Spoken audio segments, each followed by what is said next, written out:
Praise God. Good morning, everyone. Good morning, CJ. Good morning, Brother Hector. Good morning, Dr. Isabel. Good morning, Brother Cruz. Good morning, Papa Joy. Good morning. Good morning. Good morning, everyone. Good morning, everyone. Thank you, Lord. Thank you, Jesus, for this new day. Thank you, Jesus, for this anointed day, healthy day, favored day, blessed day. We honor you. We glorify you. We thank you for all your blessings. Thank you, Lord. Your mercies are new every morning. Praise God. Thank you, Jesus. Let's all worship the Lord in tongues. Praise God. Thank you, Jesus. La la la shi ri ri ri ri.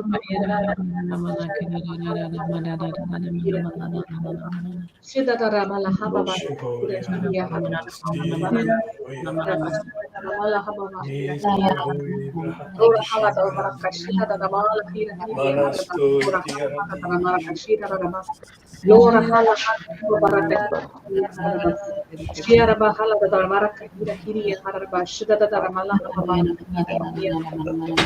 kada daraka hira hiri harba lora hala shida da ramala haba baraka hira hiri harba shida da ramala hira hiri harba shida da ramala haba ora hala hada haba Mahasti Valaya Hori Karamanati Shikaralam. Lora hala ramala haba baraka hira Lahamati Shukurhoi Dihatasti. Shida baraka hiriya haraba daramala haba baraka Shiara bala hala haba baraka hiriya Oh Bahati Vari Hol Bahar Hatasio Horia Manas Ibidikara Manahoi Bidhitsi Shikoloi Yeshua Lora Manas hala haba baraka hiriya haraba shida Ho daramala Shai Baharat Sarvasti Tiaram Mi Pikarala Manashoria Tarahi Tirita Lora All Vahati Manasti Harat haba baraka Balbaharia Manahatala Shida Manishikoro Mikuru Ora Nishikara Talva Hoishi Hoihara Manas I Minihudi Ubaramanas Tekalva Nisi Hoya Nishikoro Al Mahati Almadu Hosh Riyaramana Hatara Yohoi Paratashi Ni Minahati Harutuhusi Niyamanahati Karashikurotus Dityarala Yana Manasti Pikarikuru Yaratala Rishi Karatalvana Manahati Arahushi Mani Manaya Tohoi Diharatana Shikaratalosi Hatal Vahata Veni Mahadi Hoto Kusati Hara O Mahatala Shikarati Aratamanahu Karashi Yamanuki Shikaratala Sikiara Yamanaha Dikaratavas Lora hala hada haba baraka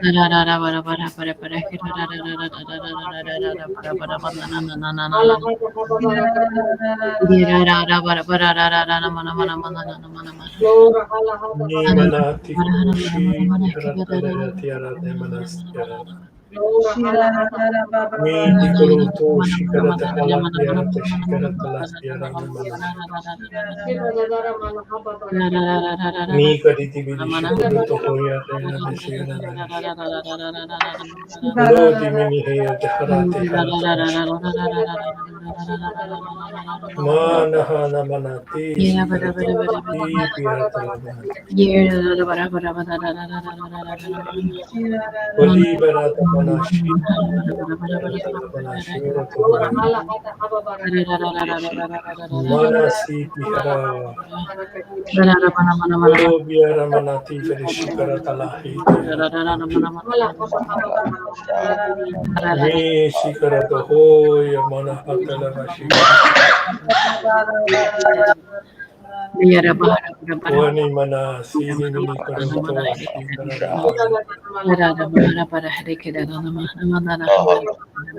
mini sikoro mini shakala tiara tarashi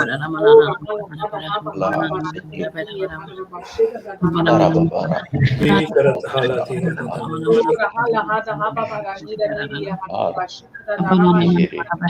o mahati kanishi o mini mini karasti piharoto kalas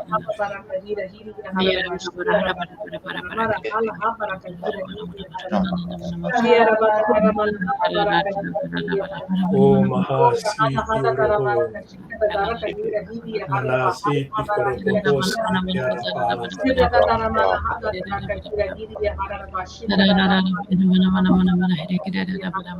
iya mahati karata hashi karata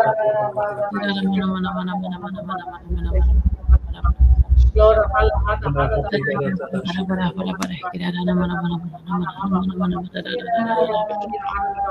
iya naharati harati hishi karato hoyarata mini tihu shikarata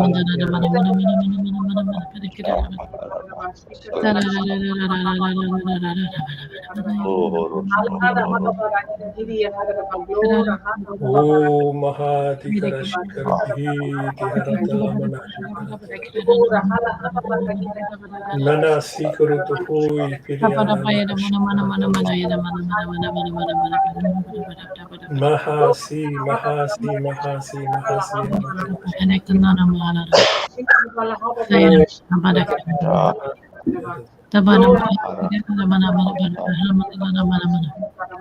Oh, Baharada Shikarata Hatala Siarata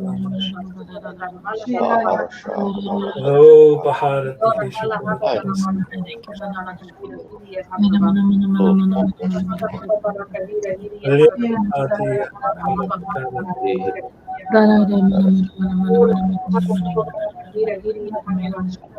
Oya Manakara Tishikara Siarata Hala Tiara Shikarata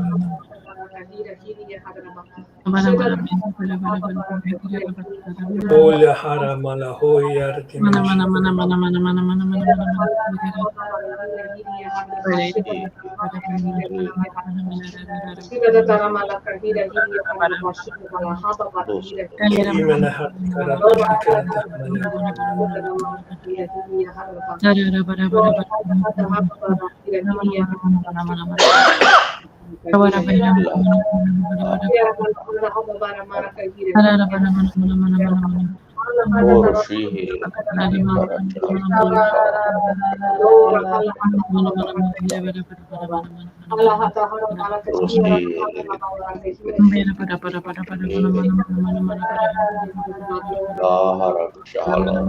Miti Manasi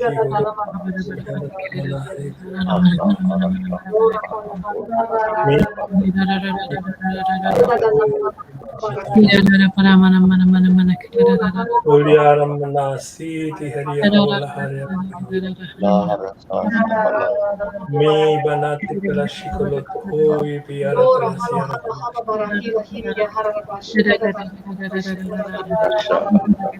Manati Karuto Oi Piratana Manashikolo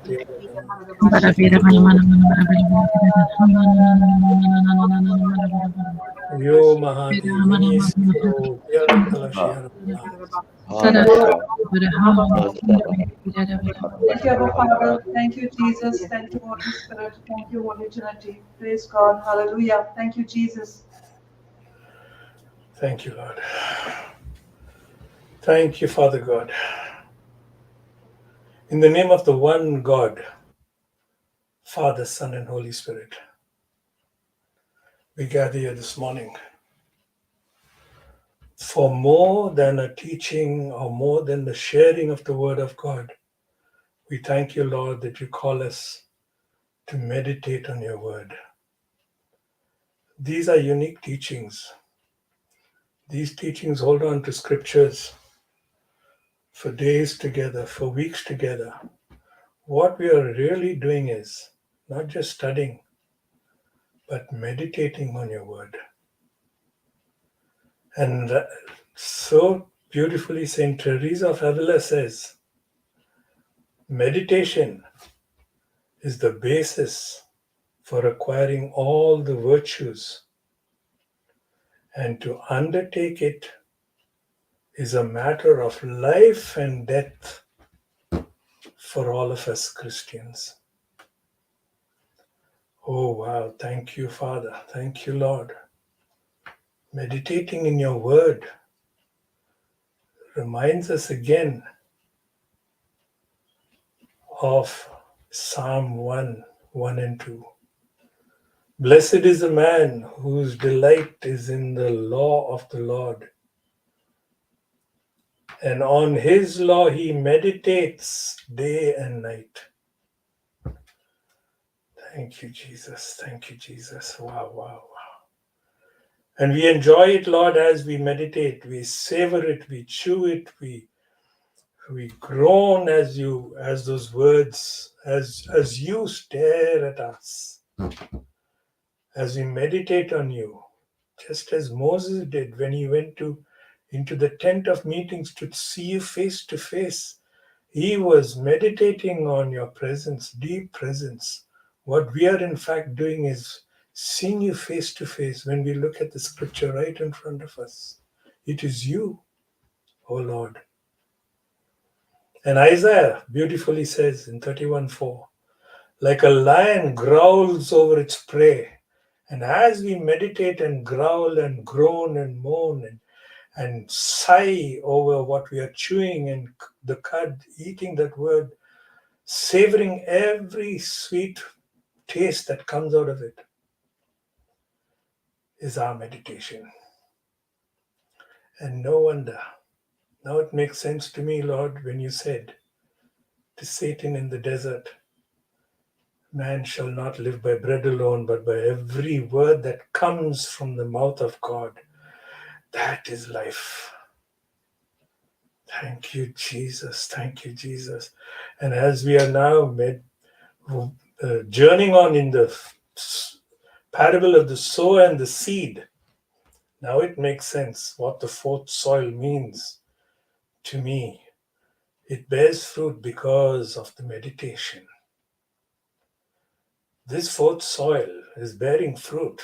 More than the soil, it's the heart that meditates, hears the word, holding fast in an honest and good, ever willing heart, ever responsive heart. And we cannot just do it if it is not the work of your Spirit, the work of you in our lives. When you breathe into our nostrils, we become living beings. Thank you for that breath of life, Lord.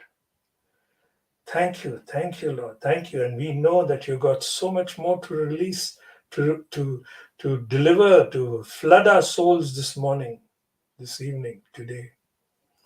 We look forward in full of joy and excitement and great expectation, knowing that you will feed our souls, our hungering souls, and give us that grace to meditate, to ponder, to contemplate all the wonders that you so willingly revealed to us babes, and you kept them away from kings and the wise, but you chose us.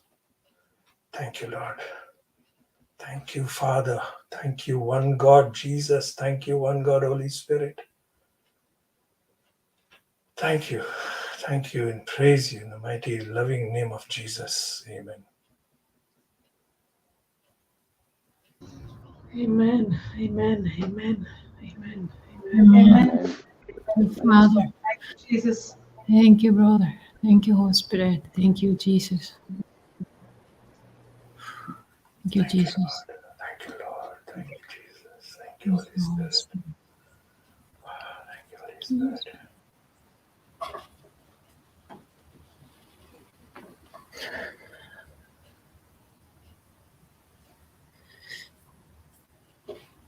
I believe since Papa is here, we should recap the review that we did yesterday so he can continue with the teaching of the Passover lamb, that he was going to continue that day, but he had to leave. So let's do a recap so that he can take over. We were under the guidance of the Holy Spirit reviewing Exodus chapter 12, verse 12.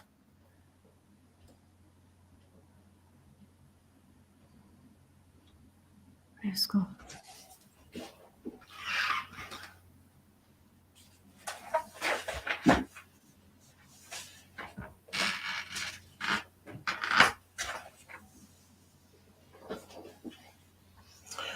Praise the Lord. Thank you, Jesus. Teach us, please.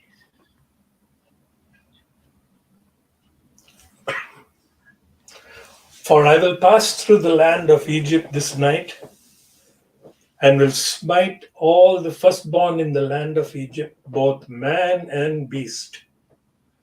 And against all the gods of Egypt, I will execute judgment. I am the Lord. For I will pass through the land of Egypt this night, and will smite all the firstborn in the land of Egypt, both man and beast. And against all the gods of Egypt, I will execute judgment, proving their helplessness. I am the Lord. Praise Jesus. So the Lord is explaining that he will pass judgment against all the gods of Egypt, which will know we're not the real God. So he is going to show Pharaoh and all the Egyptians that he is the Lord God of gods. And he is sending a messenger to talk to Pharaoh, but we know that Pharaoh is suffering from hardness of the heart. So Pharaoh doesn't want to hear the voice of God through Moses, through the messenger. And he doesn't want to hear the reality that the whole population is living with the plagues that the Lord is sending. So the very last one is going to move, the very last plague is going to move Pharaoh to the point that he is going to understand that this has been done only by the hand of God. And that's why he's saying, I will pass on my judgment against all the gods of Egypt, because none of their gods will be able to protect them, will be able to set the Egyptians free from what the Lord is doing. And the Lord is doing it because he is sending free his people who has been suffering from slavery and bondage for 400 years. And the Lord wants to deliver them with only one intention, that these people start developing a relationship with the Lord. They start knowing who is their Savior, who is their Creator, who is the one who had never forgotten them, who had never abandoned them. Pharaoh and his army were very, very, very powerful, but nothing that can be against the Lord. So it's the Lord who is promising that he is going to send the Israelites free. And we know now that anything that the Lord promised will come to fulfillment. And we know that this was plain to Abraham when Abraham was given the promise of receiving Isaac. And when he was receiving Isaac and he was informed that his descendants were going to be uncountable, when Abraham was in Egypt, and I believe that's in Genesis, I made a note, I think we have another reference somewhere, and Abraham was falling asleep during the twilight date of the time, the Lord allowed Abraham to know and to have the vision that his people was going to be captivated under the power of Egypt for 400 years. It was already known by Abraham, and it was already known that the Lord was going to set them free. So this is also a fulfillment. This also, the scripture is also a fulfillment of a promise that the Lord has done, that he will send the Israelites free from the Egyptians, but they didn't have to fight the battle. It's the Lord who is going to fight the battle, and they didn't have to do nothing. And the Lord has already promised, even to Abraham, that the Israelites will be set free, and they will going to leave that land with gold in their hands. But that now, during that time, we know that night of the Passover, the Lord has promised that only the firstborn males of the Egyptians were going to die. And that execution of judgment against the people of Egypt was to prove that this was done by the hand of God. And for the Israelites to be protected from all this terror of the angel of death that was going to come over the land, the Israelites were given a special instruction, which was to collect the blood of a lamb, which is an innocent animal that is being sacrificed, as it was given the instructions to the Israelites. And that blood was going to be placed in the doorpost. And when the angel of death saw that doorpost marked with the blood, it passed over. I mean, it passed that house. It did not touch none of the members of that family, none of them. But the ones that did not know the instruction of the Lord suffer the loss of the firstborn, not only the firstborn male, not only the human ones, but even the animals ones. So this was the Lord himself proving his supernatural power. And it was no coincidence that Moses is talking to Pharaoh and advising him that he better let the Israelites go before the Lord had to use this last resource. But the Lord had also warned Moses that he was going to harden the heart of Pharaoh. And we had been learning during the whole time that we've been studying the scriptures, the meaning of hardness of the heart, that is a soil that is not prepared to receive the word of God and is impeded from listening with the spiritual ears and is impeded from applying and being a doer of the word of God. So Pharaoh was completely incapable of understanding the information that the Lord was giving through Moses. But now we know that this blood is the one that it was protecting the Israelites. And we also know that it's the foreshadow of what was going to happen with Jesus, which is the Lamb of blood, or the Lamb of God that was going to be sacrificed for our salvation. And God is saying, I am the God of God. And we find then the blood that is the sign that the Lord is using is better even explained in verse 13. Verse 13.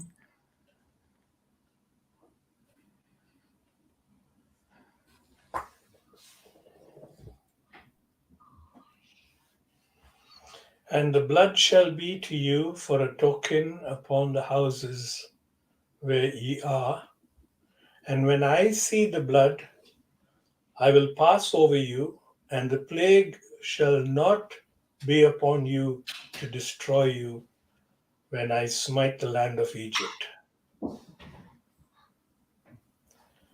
The blood shall be for you the blood shall be for a token or a sign to you upon the doorposts of the houses where you are, that when I see the blood, I will pass over you, and no plague shall be upon you to destroy you when I smite the land of Egypt.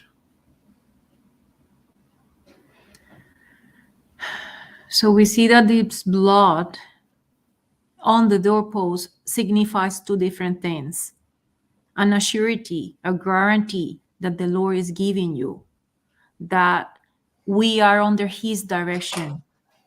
And two, that he's saying that when he sees the blood, the angel of death will not enter that house, but it will pass over them, because it signifies that this blood is the blood that is saving them, which is again the foreshadow of Christ Jesus, of how the blood of Christ Jesus has saved us. There are two things that are spoken here that night. The blood that gives us the surety that the Lord is promising us, setting us free, but also promising that the plague will not touch his anointed people, his chosen people. And that blood is the savior for all of that, for all of us.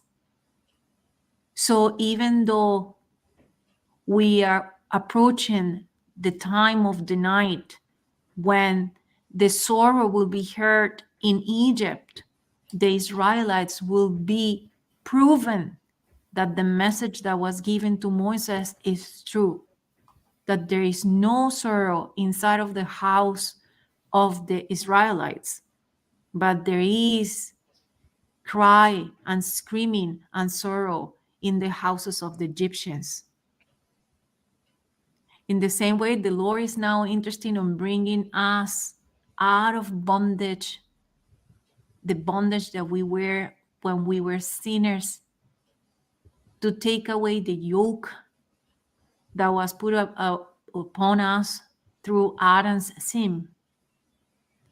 And that yoke that is upon the Israelites is the power that the devil had over the whole mankind. But now that we know, in the same way that the Lord set free his people of Israel under the hand of Moses, later he had promised that he will send a descendant of David whose kingdom will last forever, and he will set us free. So we know that then the blood of Jesus Christ will do that. Place over us, will cleanse us, and will destroy the corrupted nature that we inherit from Adam. And once that sin nature was destroyed, remember that the nature of sin is the one that gives us the power to rebel against our Father. But when it's destroyed, we no longer want to rebel against our Father. We're a new creature, created completely new, like a new baby, and living with this newness of life.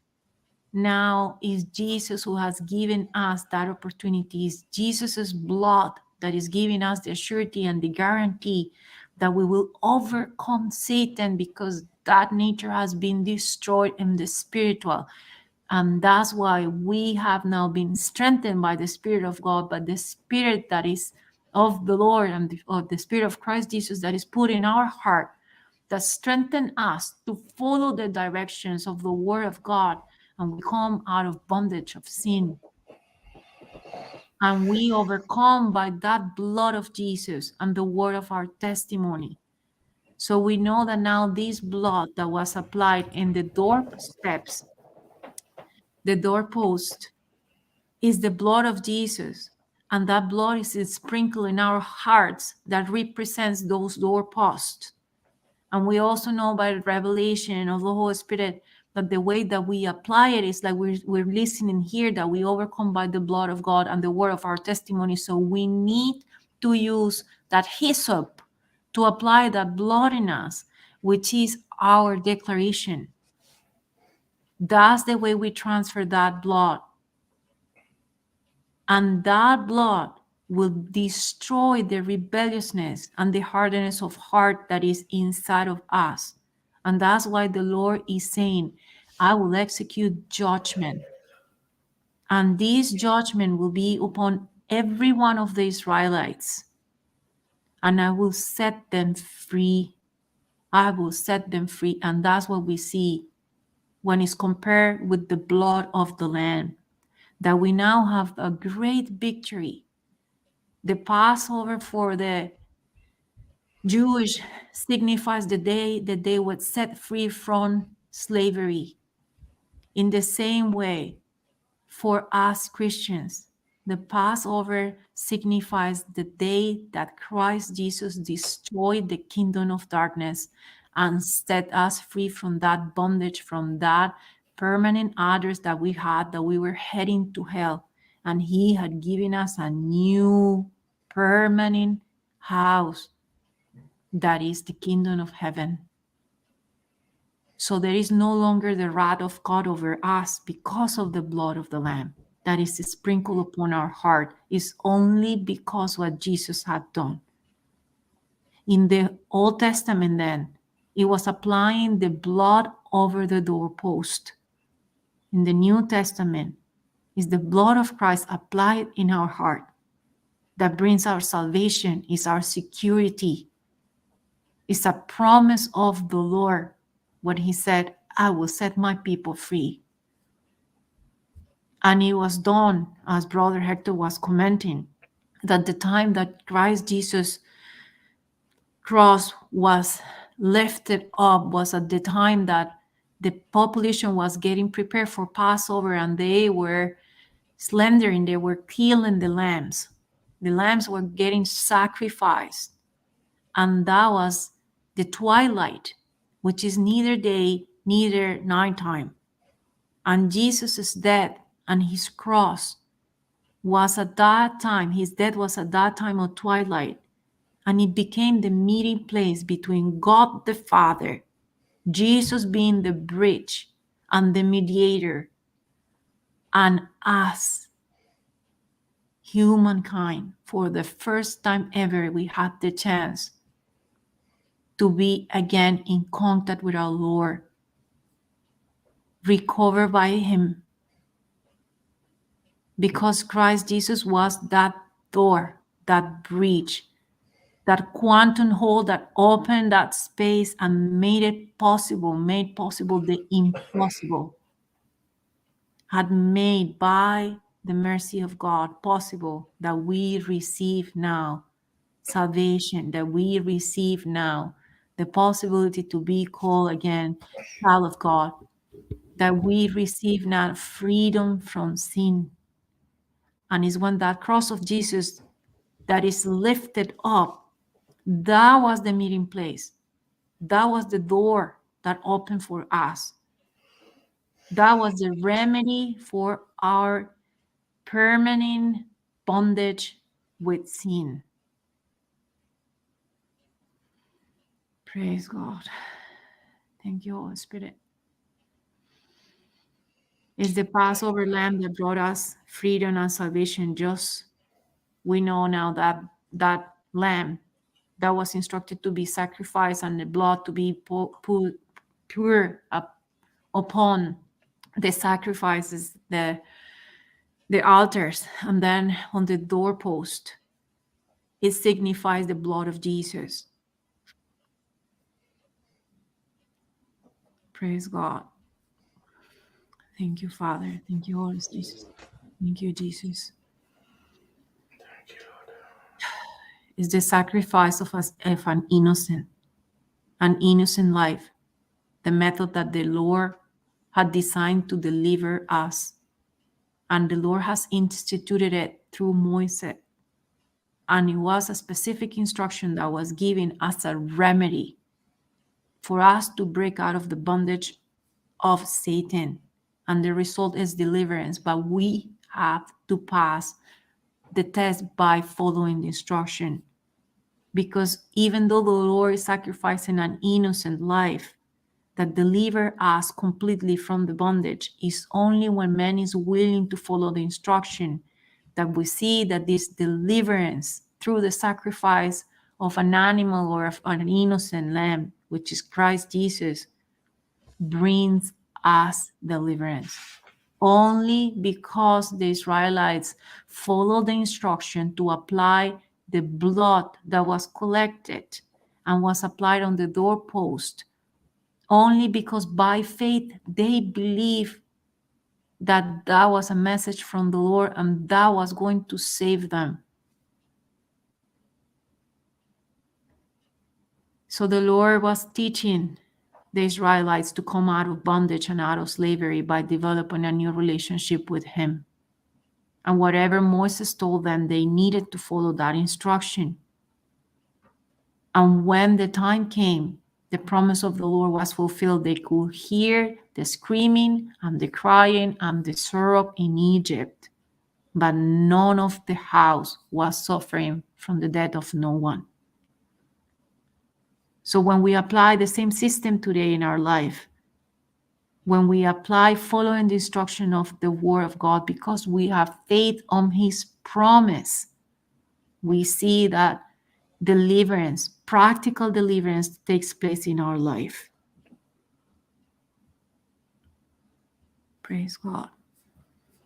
Thank you, Jesus. Papa, if you want to take over, praise God. Thank you, Holy Spirit. Thank you, Jesus. Praise God. Thank you, Jesus. Thank you, Jesus. Thank you, Jesus. Praise you, Jesus. Good morning to everyone. Good morning, Papa. Praise God. Good morning, Papa. Praise God. Thank you, Yes. Jesus. Morning. Jesus. I've Thank you, reached Doctor. Goa from Sri Lanka. You've Praise God. reached Yeah. Last night, you reached yes. Goa or Bangalore? Where have you reached? You said. Goa. I came to Bangalore last night. Traveled to Goa. Praise God. Praise Praise God. God, Papa. Thank you, So Jesus. our retreat starts from 8 Marathi. 75 people have come from the interiors, the villages of Maharashtra. Your voice is Can you hear wavering. me? Yes, it's here. It's better now. I can hear better now. Yeah. Yeah, we can hear you, but it's wavering a bit. So, book of Exodus speaks about man's situation where he has the nature of sin and therefore he is a slave. And in that slavery, he has no way to escape. So, like the children of Israel who were slaves and they were full of sorrow, so also are we. We were once upon a time in bondage, and God's intention is to bring us out of that bondage of sin, where sin power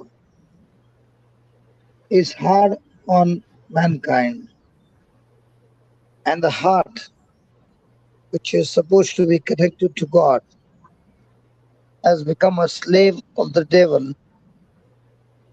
And because of the heart being a slave, the soul is corrupted, the soul is a rebel against God. So we find that the Israelites were in this kind of situation, and the Lord is going to pass his judgment over this situation where the transgression or the sin which we commit exposes us to the consequences of sin. So God has given us the freedom to choose, but none of us have the freedom to choose the consequences of sin.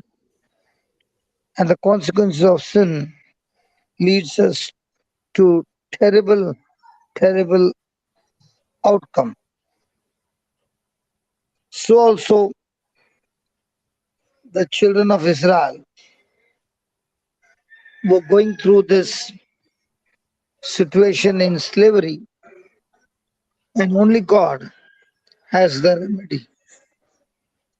And for the children of Israel, when God would pass the judgment where the firstborn male would be dead, God also provides remedy to the house of Israel that nobody is affected that night when the angel of death passes over Egypt to kill the firstborn male. So here we find that God, who loves each one of us, has provided the remedy of the consequence of sin. Thank you, Jesus. And that is so very true for all of us, that God has provided remedy.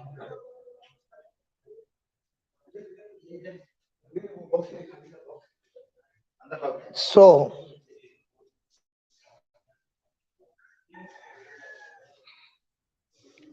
the blood of Jesus, as Dr. Elizabeth rightly said, the blood of the lamb was collected in a basin, and then with the hyssop, the blood was sprinkled on the doorpost. But now, in the new covenant, the blood of Jesus, which cannot be seen but believed by faith, is sprinkled not on the doorpost, but is sprinkled upon our hearts, where God, who is just, demands punishment, and that punishment is removed from our life and put on his son Jesus as a substitute for us. And so the consequence of sin that demanded hell forever, that has been cancelled, has been removed from us, and now we have is the everlasting salvation. Praise God. Heaven is opened for us. So the cross of Jesus, which has made this possible, is the meeting place of God, who is merciful, and it is through his mercy for the sinner that instead of being punished, we are being forgiven. And as we know, forgiveness comes when the debt is paid, and Jesus on the cross took all our debts, paid the penalty of all our debts, and in exchange, Jesus says to his Father, Father, forgive them, for they know not what they are doing. So in forgiveness, the person who chooses to pay the debt, no, the person who chooses to forgive pays the debt. And Jesus has paid the debt, and therefore he is able to forgive us. So we receive God's mercy, and the blood of Jesus that he shed at Calvary is the blood that brings complete forgiveness, complete recovery, complete restoration in our life.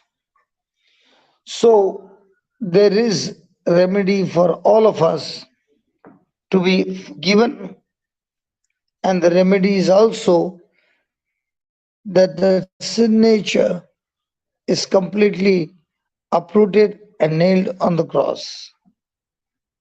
So each one of us have the remedy, and there's no other remedy. There's no way of escape, only one way, and that is through the blood. So there is no other name under heaven given among men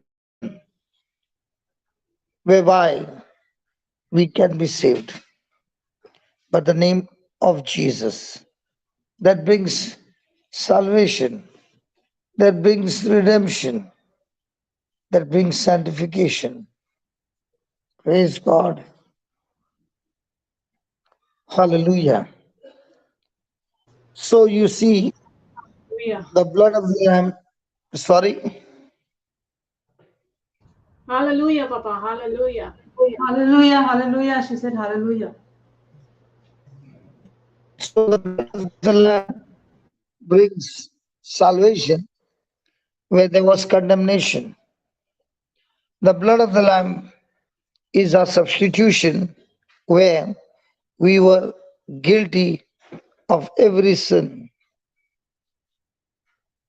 Now, even though Jesus has shed the blood on the cross, there is no protection for people until the blood of the lamb on the day of Exodus, even though the lamb was sacrificed, even though the blood was collected, it had to be applied on the doorpost by the father to protect his son.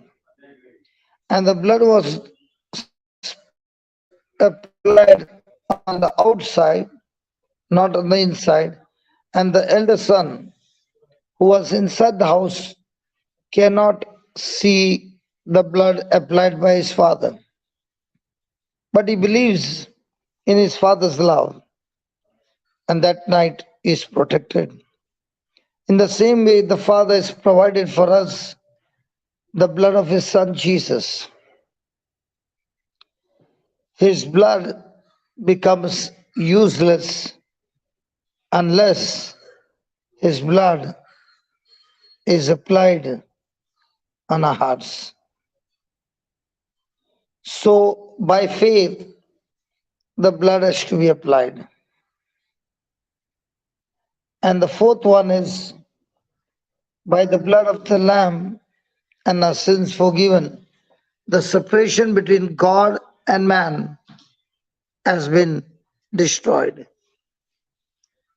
So we find four things: the blood of the Lamb, that is Jesus, brings salvation.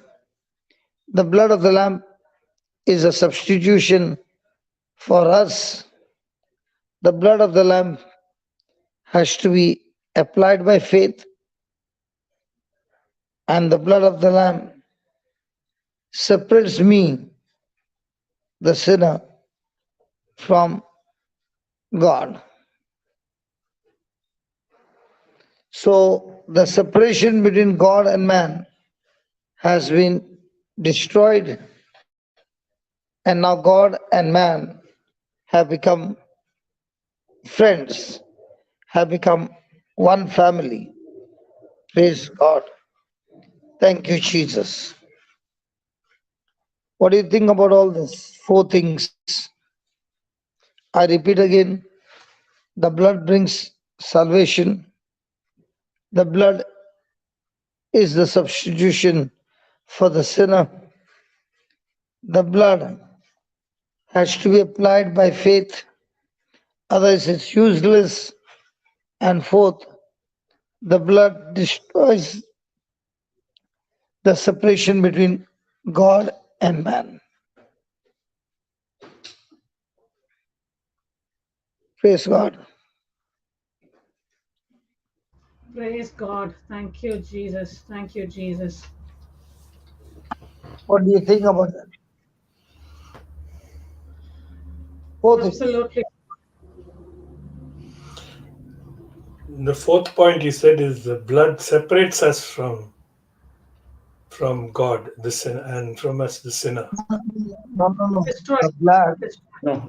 destroys the separation. That was Yeah, my mistake. first time you said separate. Yeah, that was my mistake. The blood destroys the separation. Yeah. The separation is gone between God and man, a rebel. Now there is adoption. So the blood brings oneness between the Father and the sinner. Praise God. Now, to experience this, God is the one who has made this method of deliverance. And in this method, there is a sacrifice of innocent life. Without the sacrifice of an innocent life, there is no redemption. So the method of deliverance is an innocent is sacrificed in the place of guilty. The second thing is this method of deliverance is not human invention, but this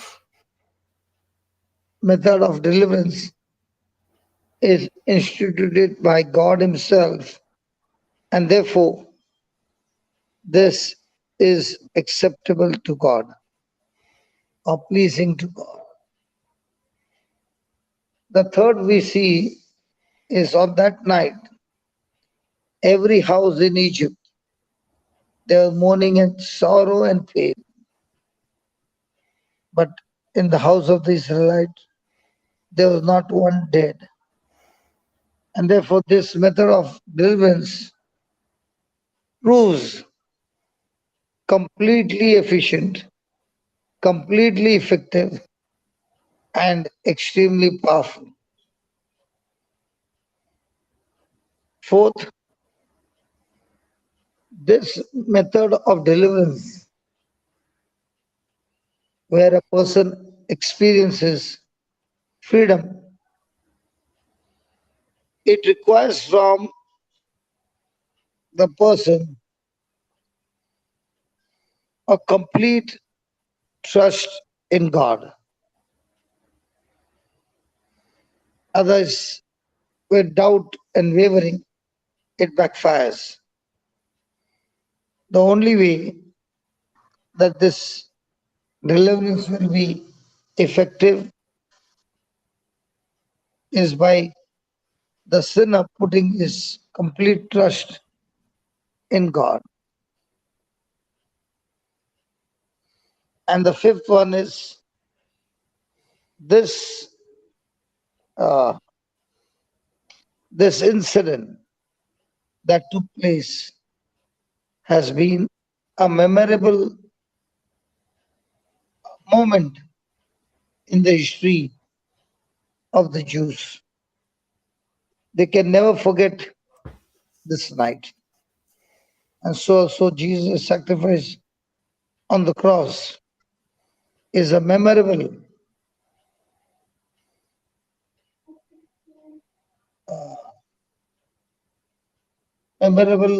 action that took place in the history of mankind. Praise God. So there are five things in this deliverance. The first is the sacrifice of the innocent.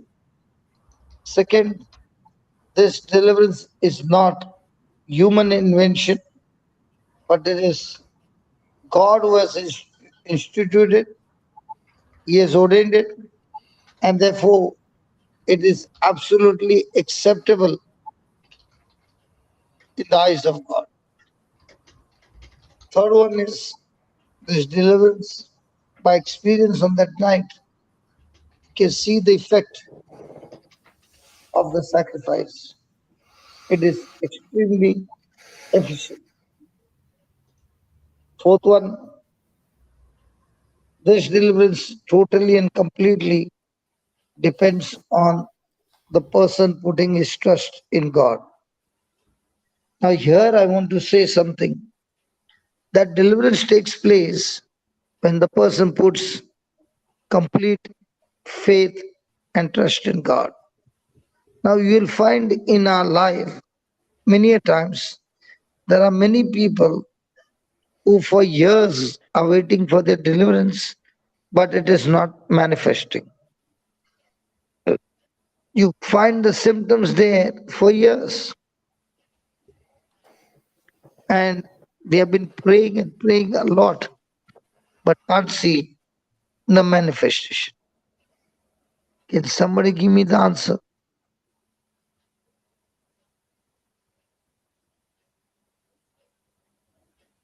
Why is it that you see the person is manifesting with symptoms, but is not yet released, not yet experiencing the freedom, even though the person comes for the service for years? Somebody,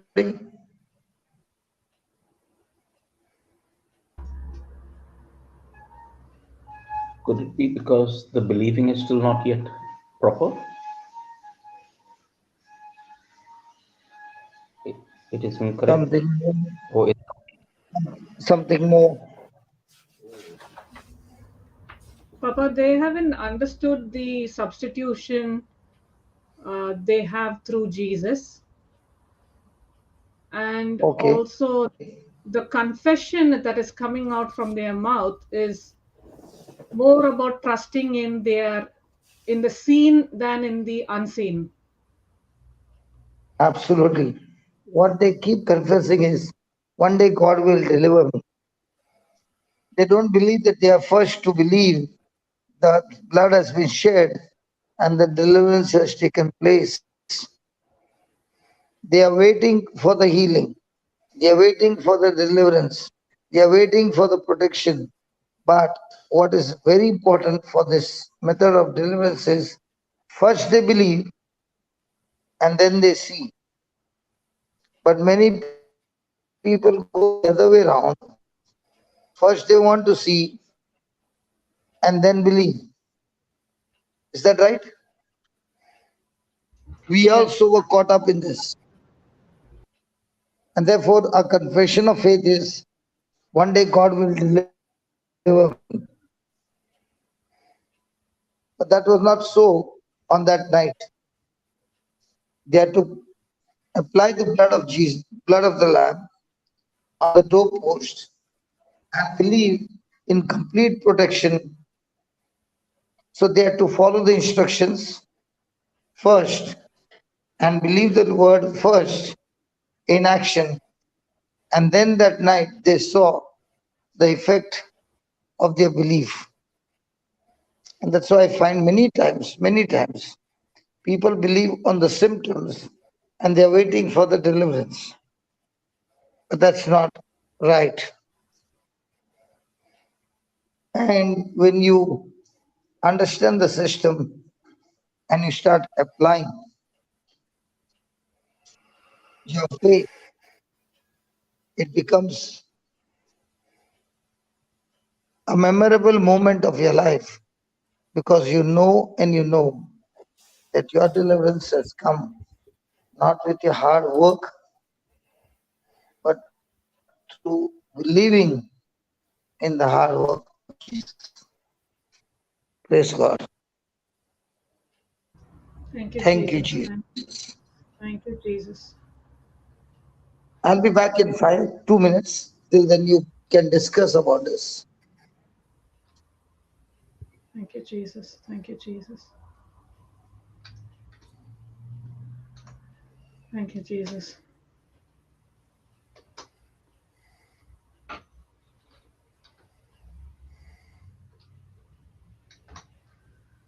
Hallelujah. Thank you, Jesus. Thank you, Jesus.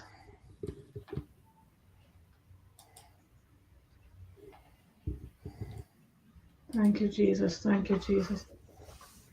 So his question was based on Exodus 12:12. Huh?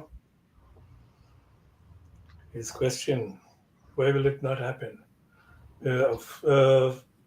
Exodus 12:12 is talking about the future. Mm.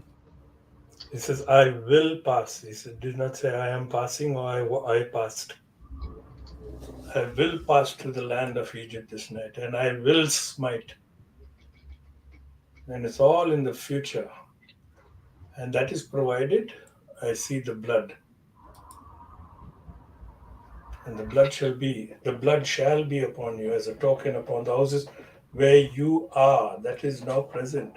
And when I see the blood, I will pass over you. So that is what happens even in the case of healings.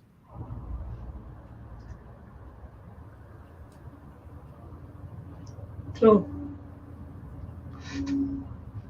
Can we go up to 12, Sister Marina, just to have a read of that?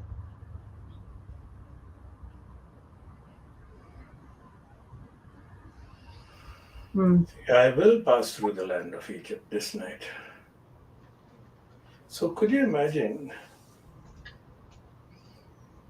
what was their state at that moment when Moses told them this is going to happen, so just do what you're supposed to do. Do what I'm telling you to do. Eat the Passover. And you will only see it. And they will only know it after it's manifested.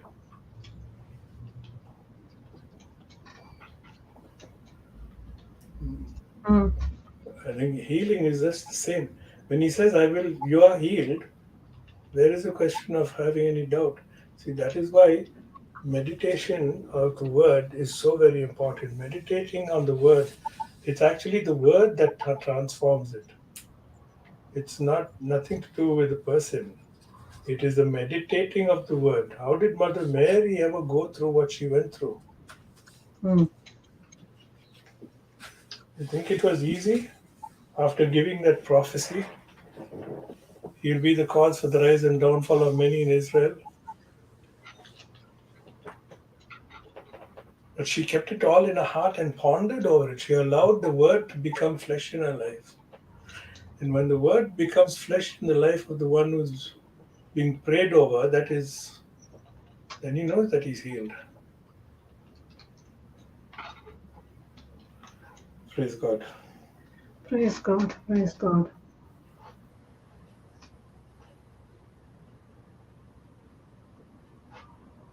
Thank you, Jesus. Thank you, Jesus.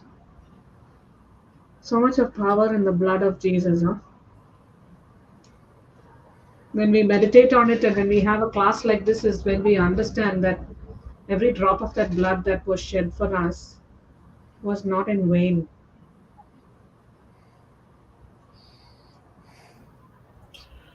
Because we know that blood is life.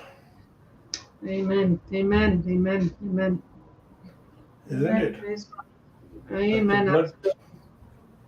Like the blood of Abel cried out to God.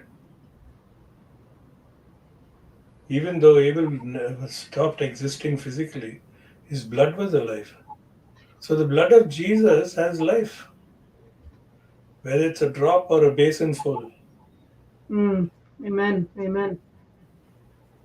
It's like our oxygen. If I don't have oxygen, and if I For a don't. person, even so today, for a person to get deliverance or healing or anything of God, he must first believe what has already been accomplished on the cross by Jesus. So his belief is not what he has done. His belief is what Jesus has done for him as a substitute. So the meditation is the key to believe in Jesus as substitute. So this was God himself passing judgment where he would bring deliverance to the Israelites. And this was God's divine pledge that he made to Moses regarding the people of Israel. So even though the person believes or not believes, God has made a way for people to escape eternal damnation. So just because people do not believe, it does not make void the righteousness of God. His word still remains the same. So this Passover festival was the beginning of a new life. Out of Egypt, on the way to the promised land. Praise God. Thank you, Jesus.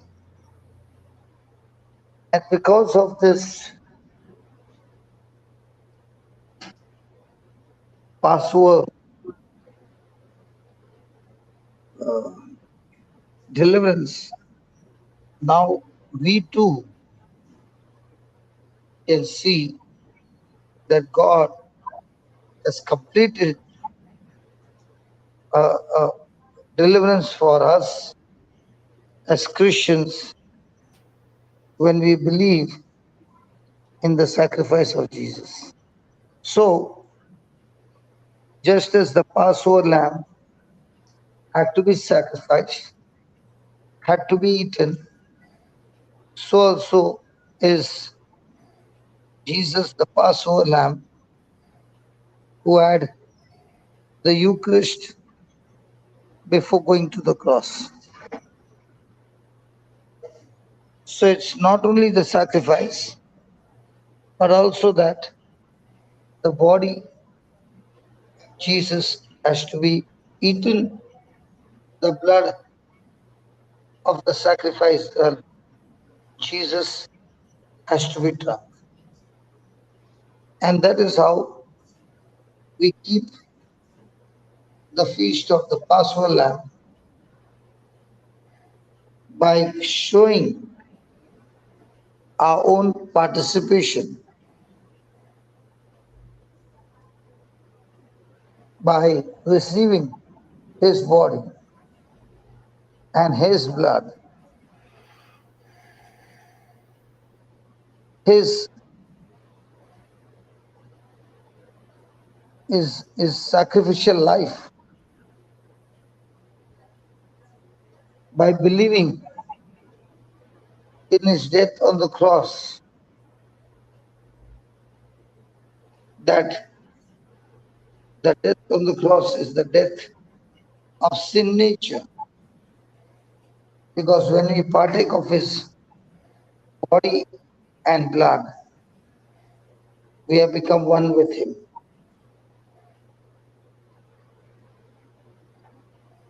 And because we have become one with him, and he has become one with us, he has taken the sin and consequences of sin upon himself and died in our place. And now, being crucified, buried with no sin, he has been raised from the dead. And so also we are raised with him in the newness of life, and we are born again.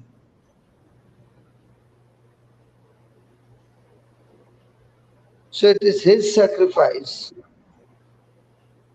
that we experience in our life, that we in turn begin to imitate the Lord.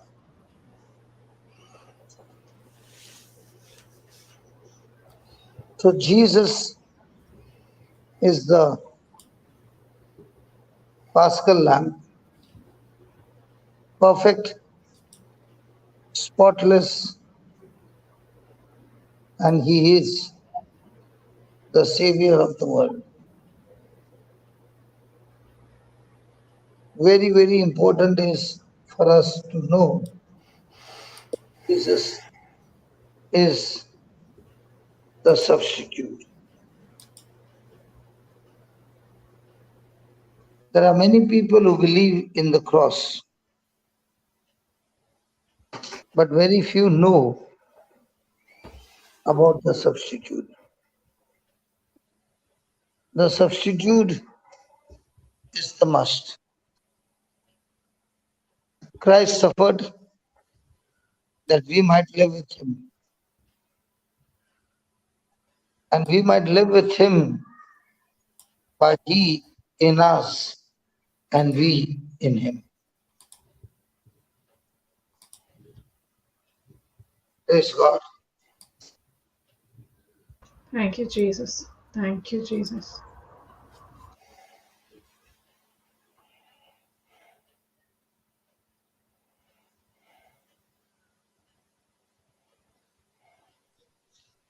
The blood has been shed by Jesus, but the same blood has to be applied.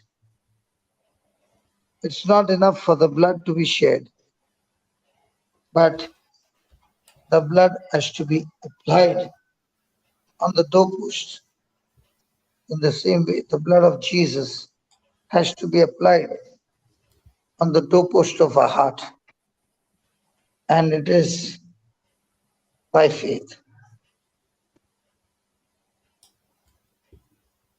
The third thing is this flesh has to be eaten. In the same way,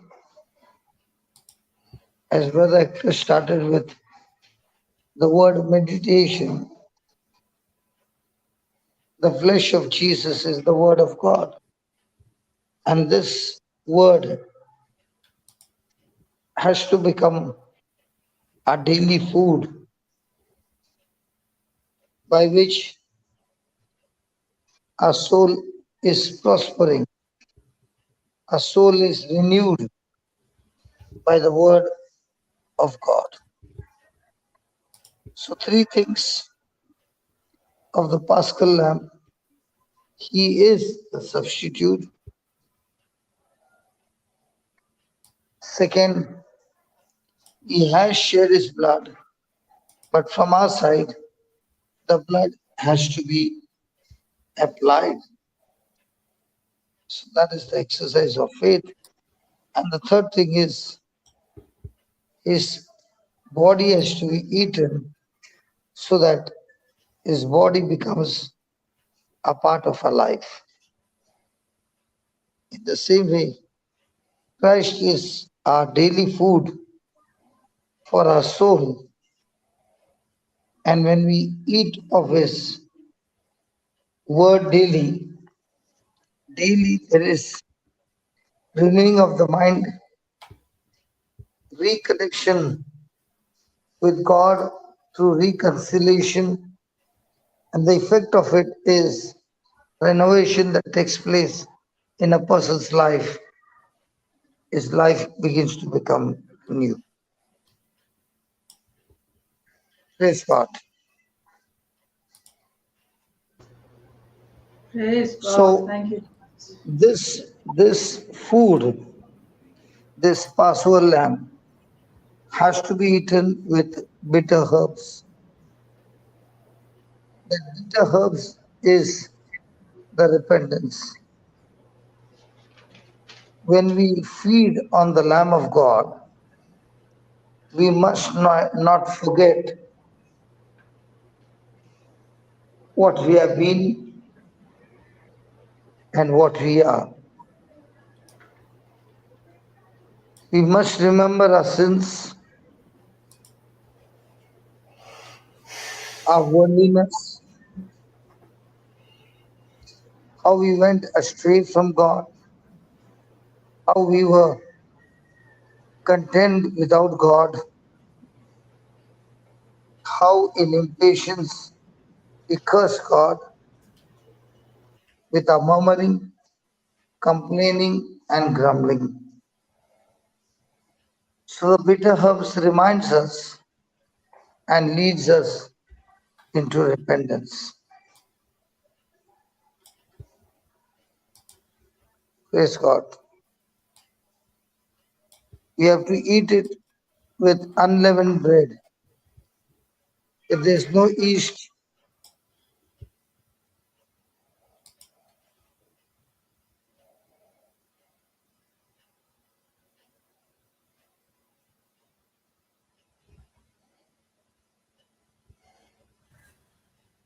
Jesus, Papa, we cannot hear you. Oh, he got disconnected. Praise God. Thank you, Father.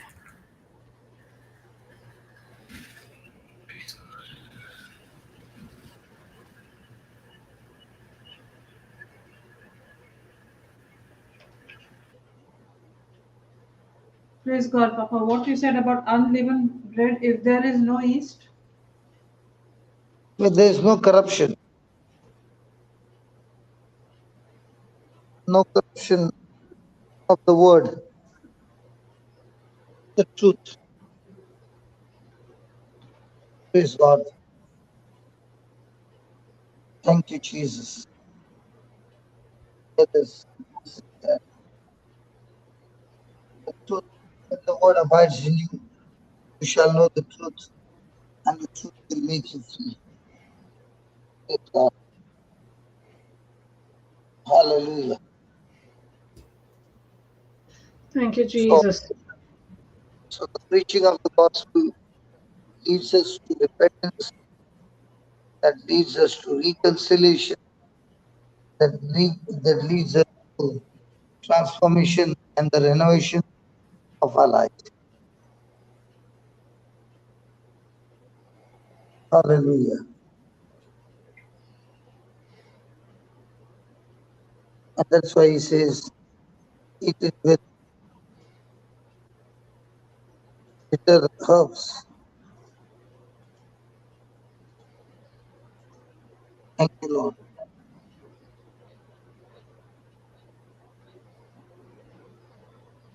Can you hear? Yes, Papa, we can hear you, but you're breaking up a bit. Yeah.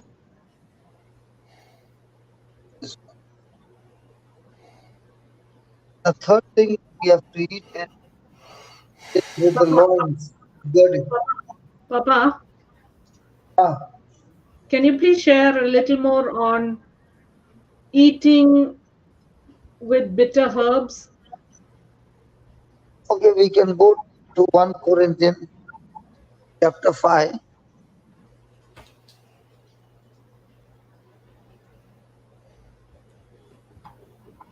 And verse number 7.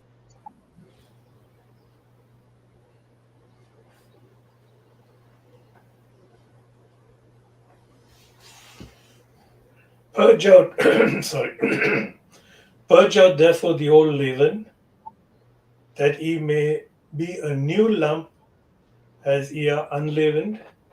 For even Christ our Passover is sacrificed for us.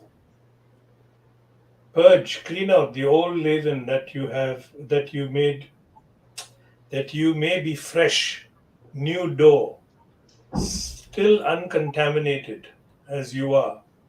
For Christ our Passover lamb has been sacrificed. So, unleavened bread is the old nature, and it is extremely important that the old thinking has to be removed, and it can be removed by repentance. And it is by repentance that you become into a new lump.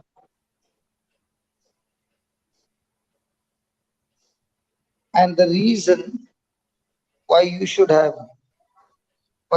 eat the flesh with unleavened bread is because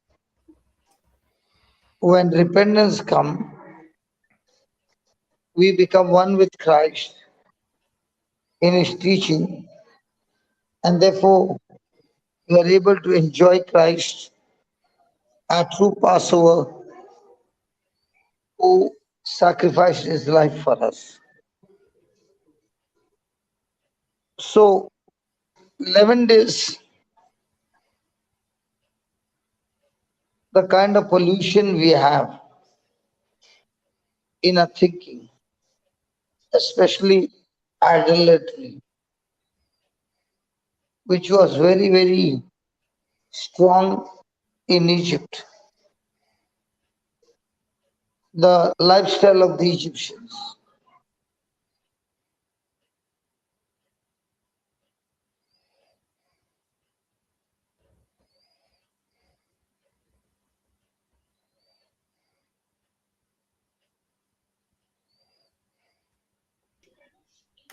So that had to be broken to bring them out of Egypt. Praise God. We missed that line. You said the lifestyle of the Egyptians, and then you.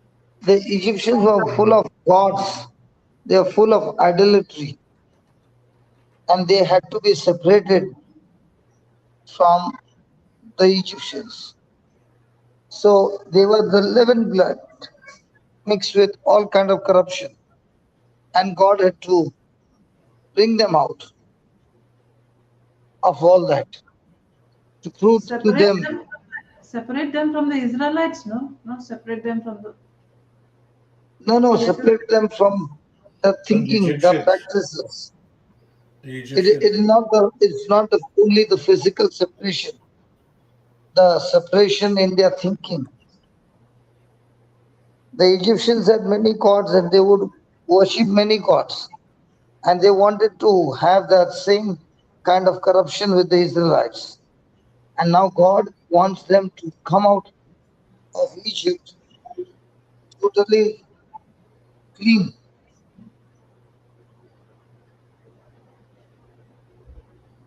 So they had to eat the unleavened bread. So that they follow the teachings of God and not the practices of the Egyptians. So they had to be separated. So even though God brought them out of Egypt without the sword, and God did give them liberty, but the problem with the Israelites were that they physically came out of Egypt, but they never came out of Egypt in their thinking. And therefore, again and again, they would remember Egypt and they wanted to go back to Egypt. So that was your leaven. Yeah. And that is what was the cause of the Israelites not able to enter the promised land, because even though they saw the miracles that God performed, they never had a relationship with God. They never meditated on the power, the love that God had for them. They were always in fear. They were always in grumbling and complaining and murmuring, which their corrupted thinking stopped them from entering the promised land. Even today, the promises of God are yes in Christ Jesus. Even though they yes does not mean they are manifesting in our life because of the corrupted thinking. So And what that's is why the this, sorry, so what is the CJ was asking, what are the bitter herbs? bitter herbs is The repentance. my disconnection with God, and that Repentance. bitter herb is because of my grumbling, murmuring, and all that. My life has become miserable. So I need to repent and get reconnected to God. So bitter herbs is repentance. Yeah. So only through repentance I can enjoy the flesh that I'm eating of Christ. So would you say, brother, would you say that this is what the prodigal son experienced when he ate those bitter herbs? That's the food of the swine. Then only he came to his repentance. Yeah, he got reconnected to his father. Because of the bitter Others he herbs. wouldn't have. That is an excellent example. Others he Yeah, wouldn't have come back home. correct. He would have still been enjoying what he was having. And when he came back home in the prodigal son, the key is that he discovered his father's love, Hmm. where he began to compare his father, which he thought was a very strict man. There was no enjoyment in his house. Okay, he was with rules and regulations, but now he discovered that in his father's house, his father took care of the servants so much better Then the boss for whom he was working now in another country was only using him, but did not care for him.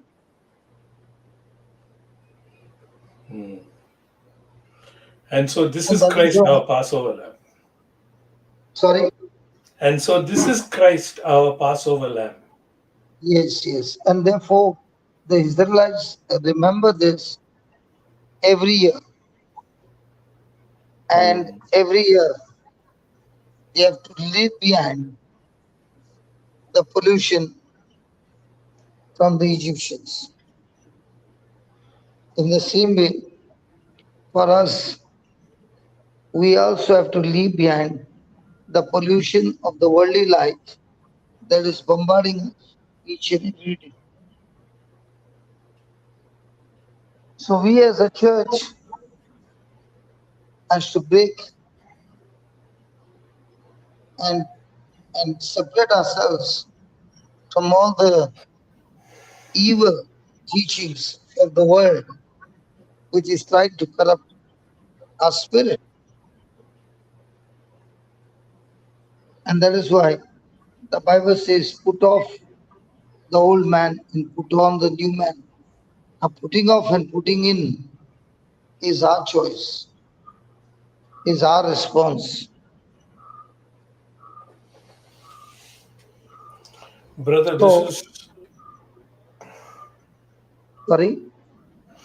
this is kind of awesome because, as you said just now, even till today, the Jews, they still remember the Passover and they celebrate it even today after so many centuries.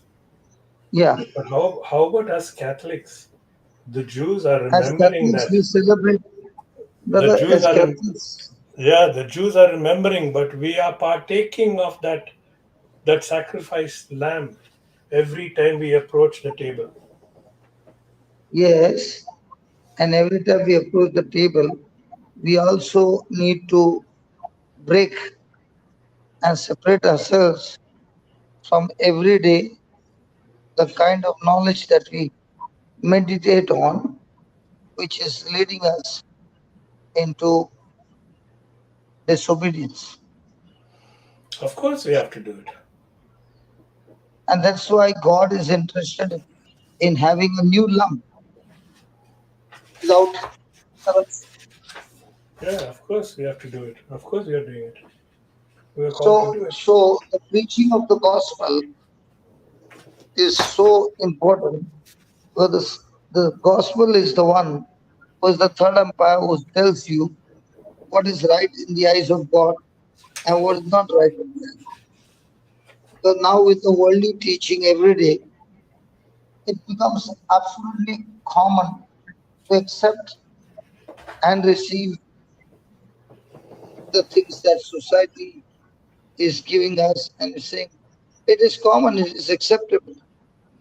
Yes, it is acceptable in the world, but not acceptable in the eyes of God. And that's why many things are acceptable in the church. But when you look at the scriptures, they are not at all acceptable in the church. No, I don't think so.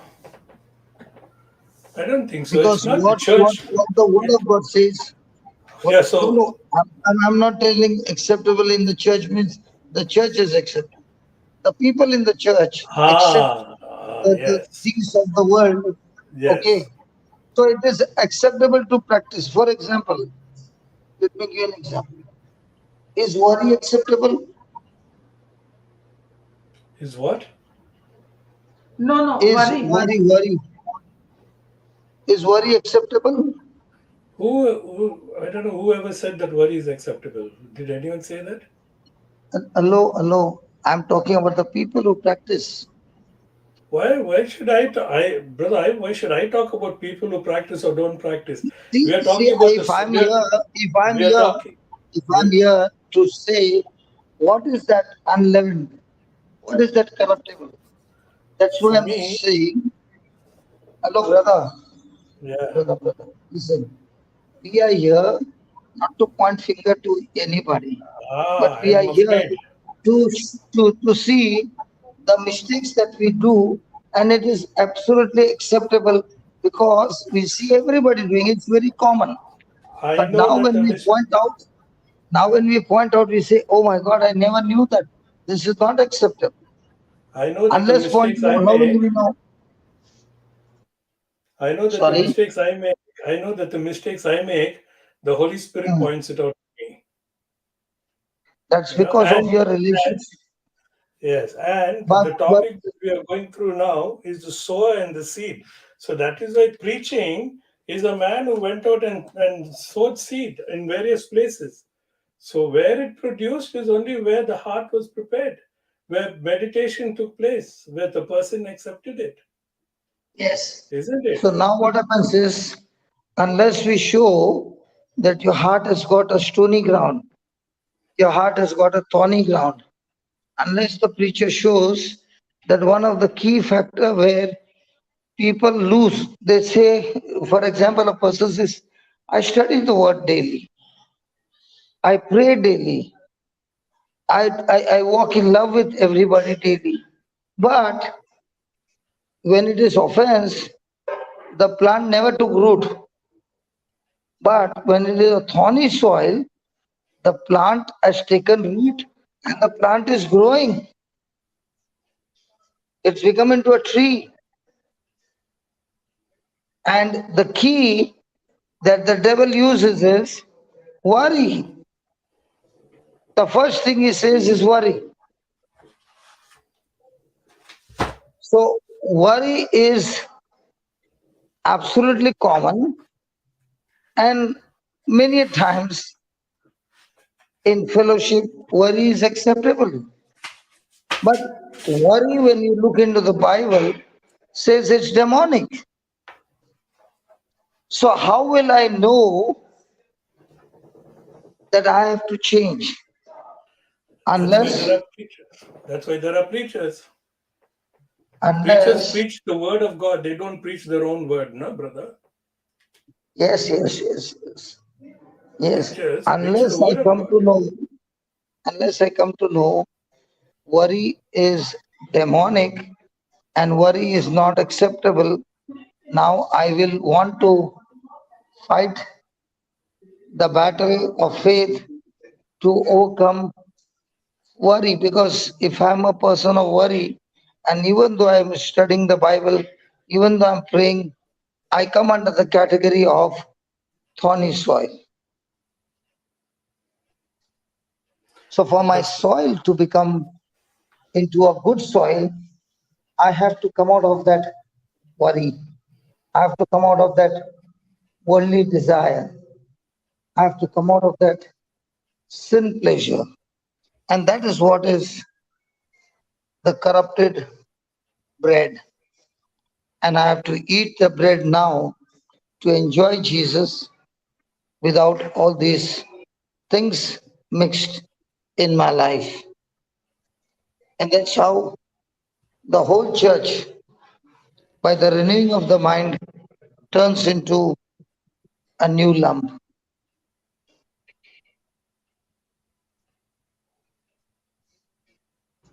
Glory, hallelujah.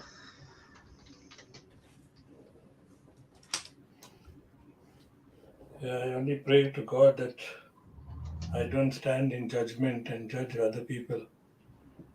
Because when I talk about the church, I'm talking about myself, and I can see myself in that. Church is not the building and not the administrators. Church is me. And we are there because even Jesus told his disciples when he spoke about his body and blood, and many of his disciples left. He said, do you also want to go? They said, oh, where shall we go? You have the words of eternal life. So we have people who will also be like that. But Jesus, it's only those who want to receive the words of eternal life will stay with Jesus. But woe betide to me if I should only condemn other people and say, what are these people doing in the church? I was once upon a time there. I know what it is. Brother, hello, I am listening, brother. hello. Yeah, what I'm saying is, I think Christina asked me about that leavened and unleavened bread. Can you please explain? Okay, unless I tell one of the example of leavened and unleavened bread, how will I explain? Yeah. Who are that Unless leaven and I unleavened? What in this connection, brother? Who's the unleavened and unleavened we bread? all get into worry, brother, somewhere or the other. We all get into offense somewhere or the other. We all do Yeah, of that. course, of course. That is And, why and that's Jesus. when and that is That is why. when that we need to be so careful that we don't get caught up with those things again. Exactly, exactly. We have to be very careful. That is why Jesus never preached condemnation. He preached grace and salvation. So when for the bread the dough is made, Mm. it is it is knitted. Okay, the knitting of the dough is always with water. Is that right? Yes. Now, what happens if the water is not pure?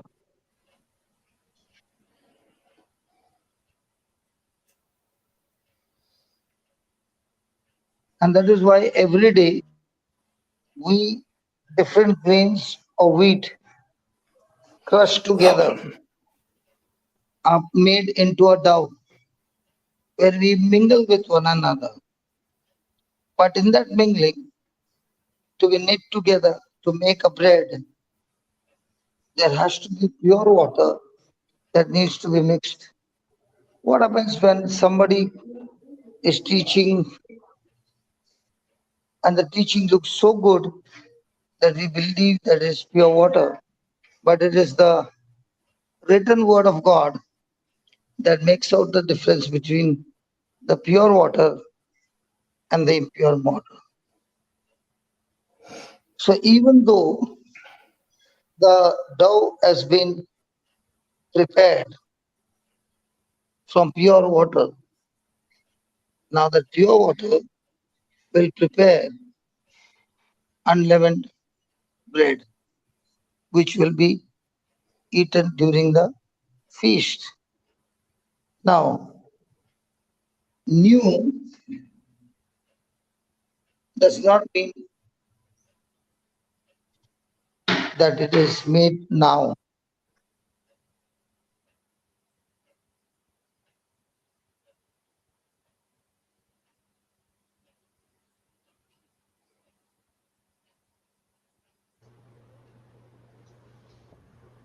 You there, Papa?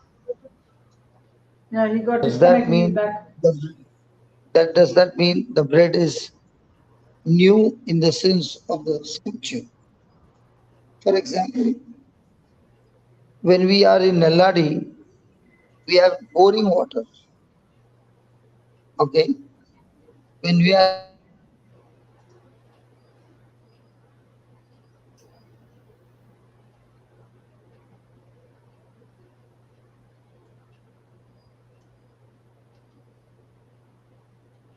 Cannot hear you, Papa. Praise God.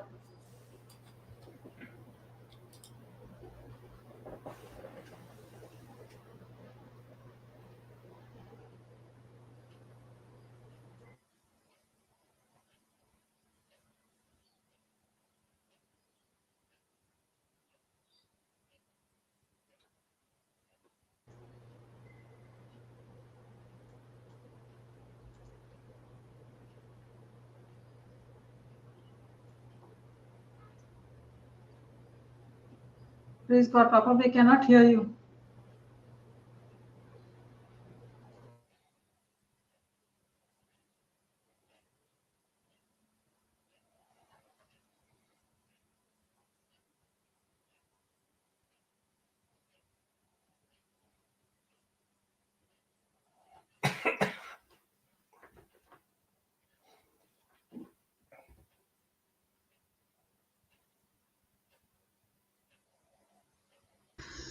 Thank you, Jesus. Indeed, this is a very deep class.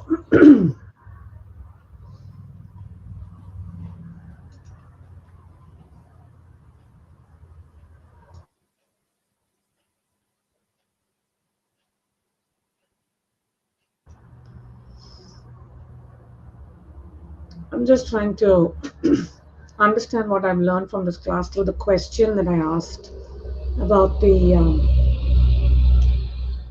bitterness, the unleavened bread. What I can take from here is, for me to experience this newness of life in Christ Jesus, I have to have a new mind, the mind of Christ. And that mind has to be free from all contamination. So if I'm going to apply this in my living, I can tell you straight up today that my journey of Lent this year is different Hello, to my journey of Lent all my previous years. hello. Yes, we can hear you. Okay, I can't go on top where the Wi-Fi is because the class is going on. Okay, so what I was sharing is the dough is made. Can you hear me now? Yes, Papa. Yes, Okay, yes, yes, we can hear you. so I want to give you a practical example of what Christina asked me a question. The water that we use in Nelladi is a boring water. The water that we use now is a water from the well that is coming from the rock. Now, everyone who has been using water from the bore well will agree with me that after a few weeks or months on the tap, there's a white salt-like crystals are formed on the tap that even uh, that even eat up the metal tap. Hello, if you are having a shower, the holes in the shower are all blocked by this salted crystal like that is formed on the shower. Yes. Has anybody ever witnessed that? Yes.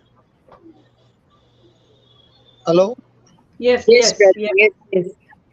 But you don't see that in the well water. Hmm. So the water that you use to prepare a dough is so important. In the same way, a grain of wheat is crushed, and we are all grains of wheat in Christ Jesus who are crushed and made into a powder. And now we have fellowship one with another.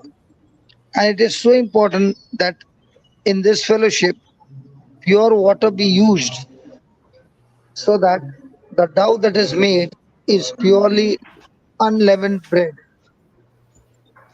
But if the water itself is corrupted, then no matter how much the wheat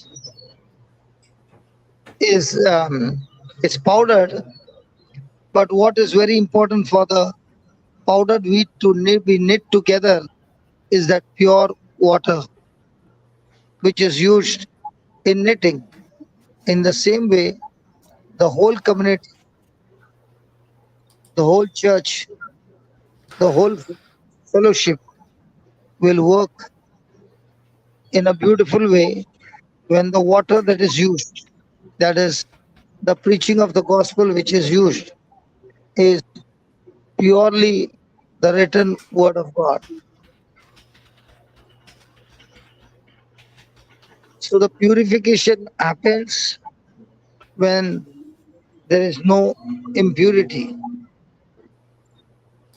And when the pure water is used, that brings the wheat to repentance, that brings the wheat to reconciliation. Now, the piece of dough which is knitted together has become a new lump.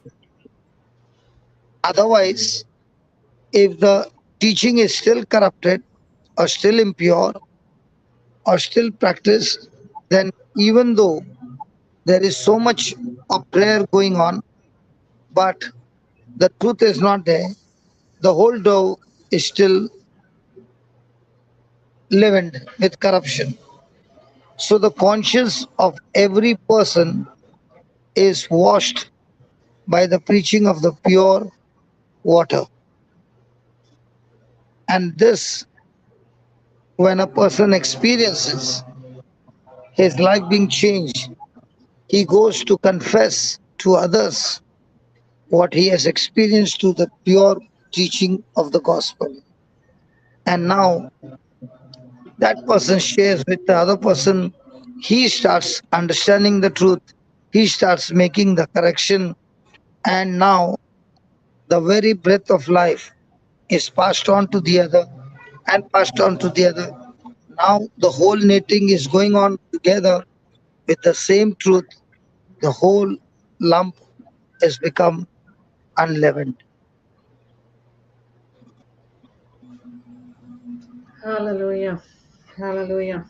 That is why we come to the Canada class to know the truth, where we need, all of us need to make corrections with the pure water that is mixed every morning in our life.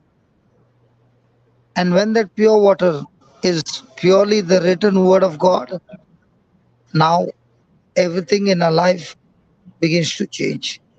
And the change in your life, you want to go and share with others and bringing the wheat together, knitting together with pure water. Is it making sense now?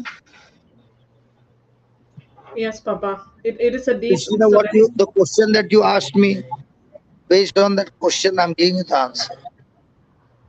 thank you, Papa. Thank you. And I'm understanding it. And I have to listen to this class again because it is a very, very deep teaching. And as I was just sharing a little while ago, my um, understanding of the Passover, of the blood of Jesus, has been opened. And Lent is not going to be the same for me like it has been in previous years because I'm understanding this substitution better. So all of that is coming only by putting down what I have learned, or I'm unlearning to learn new ways. The only way, in fact, if that makes sense.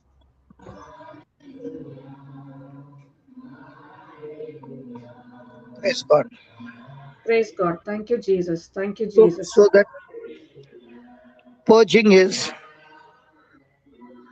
when I experience pride in me, but I don't know that there is pride.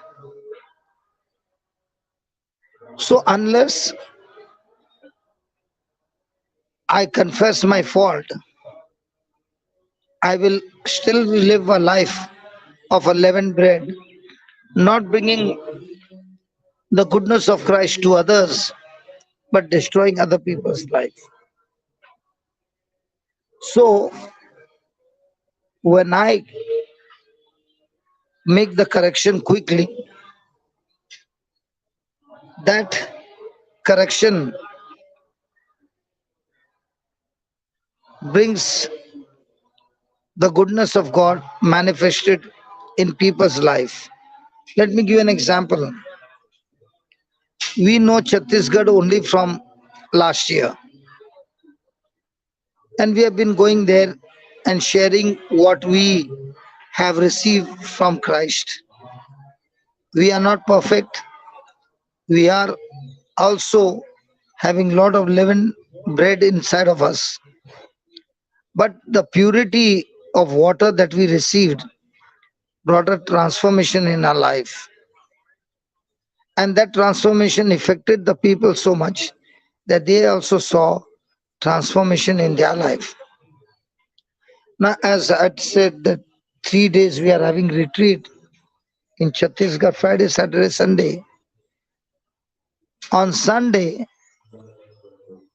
more than 1,200 people gathered to receive the word. Now, why should so many people gather? And this is away from the city. Each one has to come with their own vehicle to reach there. Why do you think these people are now gathering over there? Is it the healing, or is it the teaching that is helping them to repent? So, the reason we will see the transformation in people's life is when you mix the wheat, the dough, with pure water. That pure water will not only bring the healing and deliverance, but much more than that, very much more than that, is the transformation of life, which the person experiences this pure water, and now he also gets up and is willing to sacrifice everything to share the pure gospel that he has received, by which his life is changed, and he also wants to go and share it with others. Amen. Amen. So this sharing of the gospel takes place only when the person really has mingled with pure water. Because the pure water will first of all teach you to die to your flesh, die to your selfishness, die to your sharp tongue, die to anything that is gratifying the flesh. And and when this happens, the pure water that is mixed in the dough, what was sin, your darling, once upon a time, has now become your enemy. And what was the practical teachings of Christ, which was boring, has now become your life.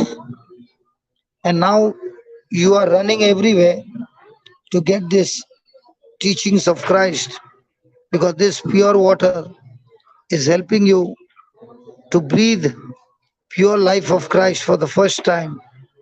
And to enjoy this life continuously, you are willing to repent and destroy the pleasure of sin in your life.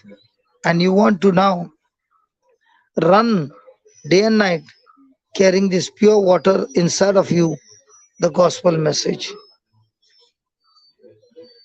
But if I am not being mingled with pure water when the dough is knit, I will never know the truth. The Holy Spirit will reveal to me when I hear the message and I did not understand the message. The Holy Spirit will reveal to me, just like it happened in Mark 4 when Jesus was alone.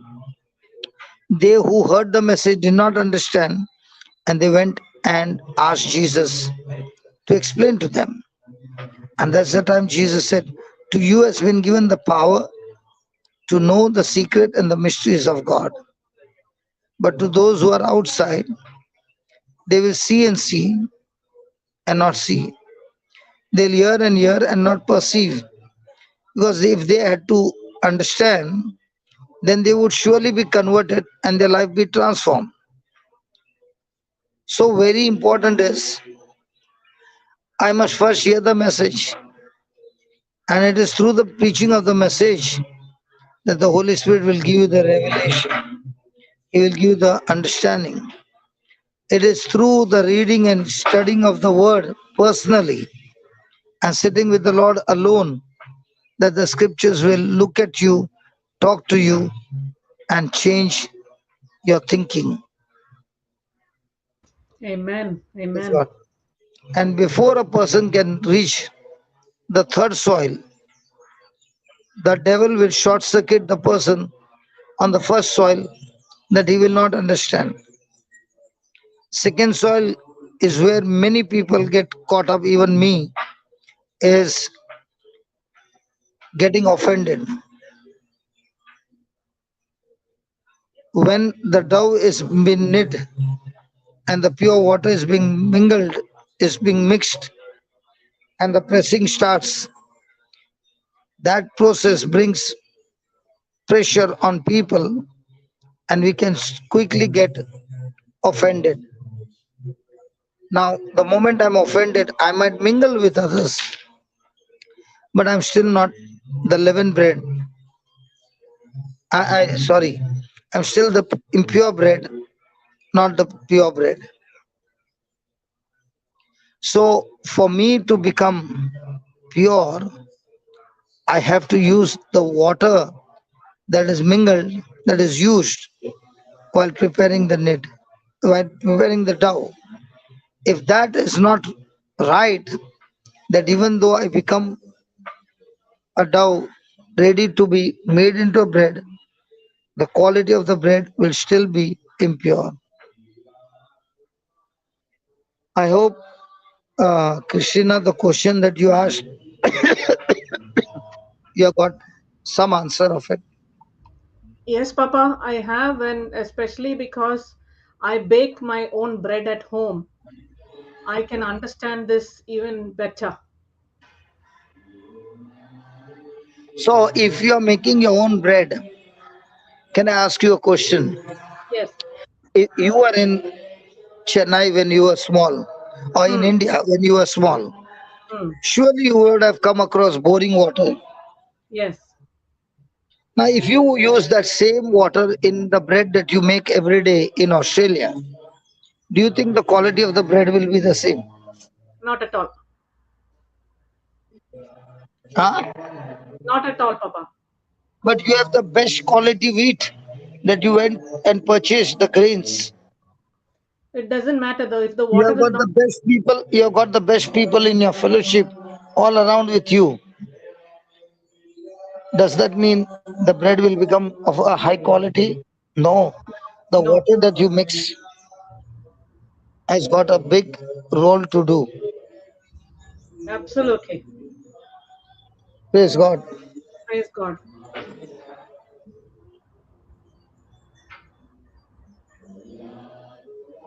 Hello, can you hear me? Yes, yes, yes. Hello, Yes, Papa, can hear you. Thank you, Jesus. can you hear me? Yes, Papa, can you hear us? We can hear you. Yep. Yeah. So, if a person is suffering from cancer of the breast, Hmm. cancer on his breast, sorry, and this patient went to meet the doctor, why is the doctor saying you need urgent surgery?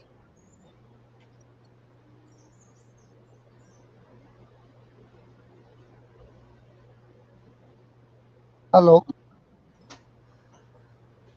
Don't know, Papa. because he says if you don't cut the root, it will spread all around. Hmm. Even if the doctor has to give painkillers and all that, praise God, it is not a remedy. The remedy is it should be cut off from the root. Hmm. And in the same way,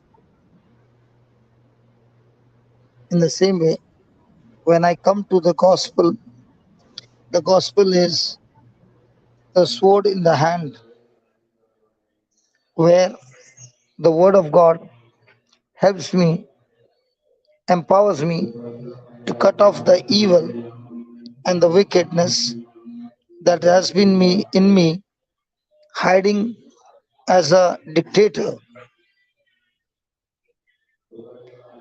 Praise God. And only when I use the sword of the Spirit to cut off that evil, my life begins to change. So, so sin is the great evil dictator hiding in the soul of a man. Nothing can make a man more spiritual. The spirituality depends on how much of the sin has been removed from his nature. If the sin is still there inside, it will destroy the person's peace. It will bring self destruction in his life. And therefore, the love of God is manifested in people's life who keep the word and make the word the highest authority and allows the word to rule over their life. And that is the time the reconciliation, the repentance helps the person to turn himself from sin to God, from misery to happiness, to holiness. And all this brings forth the great transformation of life. Praise God. So the Passover lamb has to be eaten with the pure truths, and the truth will make us free. And that is why he says what we were reading just now, 1 Corinthians 5, 7. for even Christ our Passover is sacrificed for us. Therefore, let us keep verse number 8. 1 minute, 1 minute.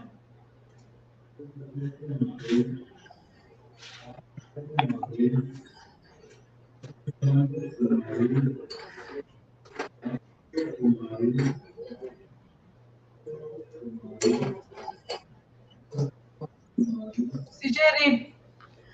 Therefore, let us keep the feast not with old leaven, neither with the leaven of malice and wickedness, but with the unleavened bread of sincerity and truth. Does that explain to you? Yeah, absolutely. And as Cruz was saying, the example of the fish in the Indian Ocean is different from the fish taste of Arabian Peninsula. The fish you eat in Goa and the fish you eat in Chennai, the breed is the same, but the taste is different because the water is different. Wow.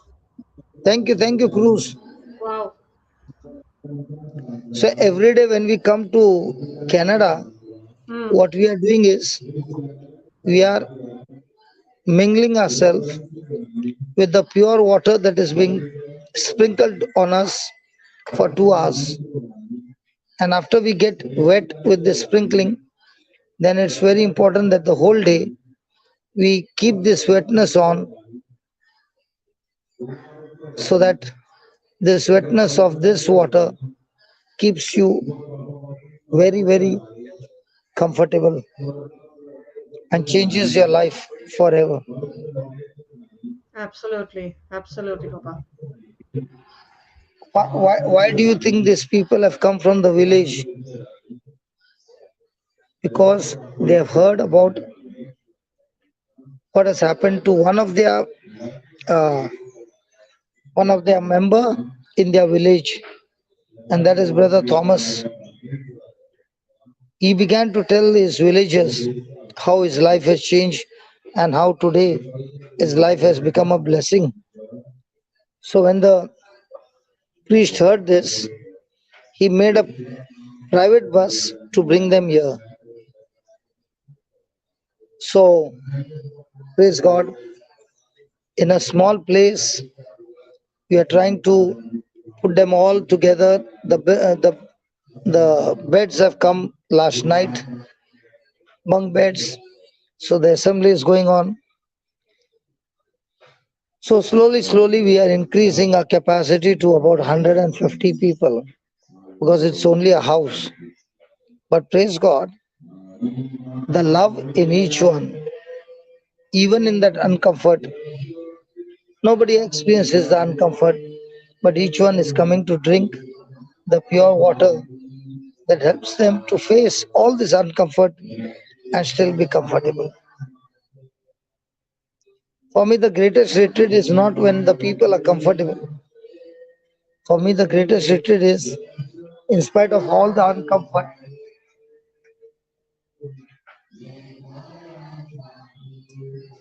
in spite of all the uncomfort, the person's mind is comfortable. Thank you, Jesus. Thank you, Jesus. Like right now, there are small children who have come from the village.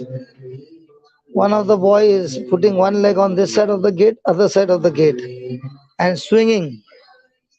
For him, it's enjoyment. And when he does, others come, and you can see right before his eyes, these people have come and causing uncomfort to me. Hello,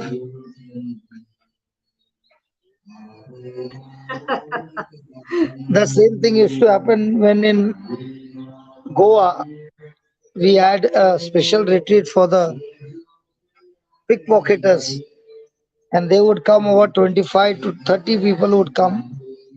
They have never lived in a concrete house. They have lived only on the streets. And when they would come, they would bring their clothes along with them to wash them. Even 10,000 liter was not enough for them. And when they would go to take bath, it was like they were in the swimming pool. So water was scarce. There were so many issues, and it was really uncomfortable. But when they began to come every month, their tickets were paid.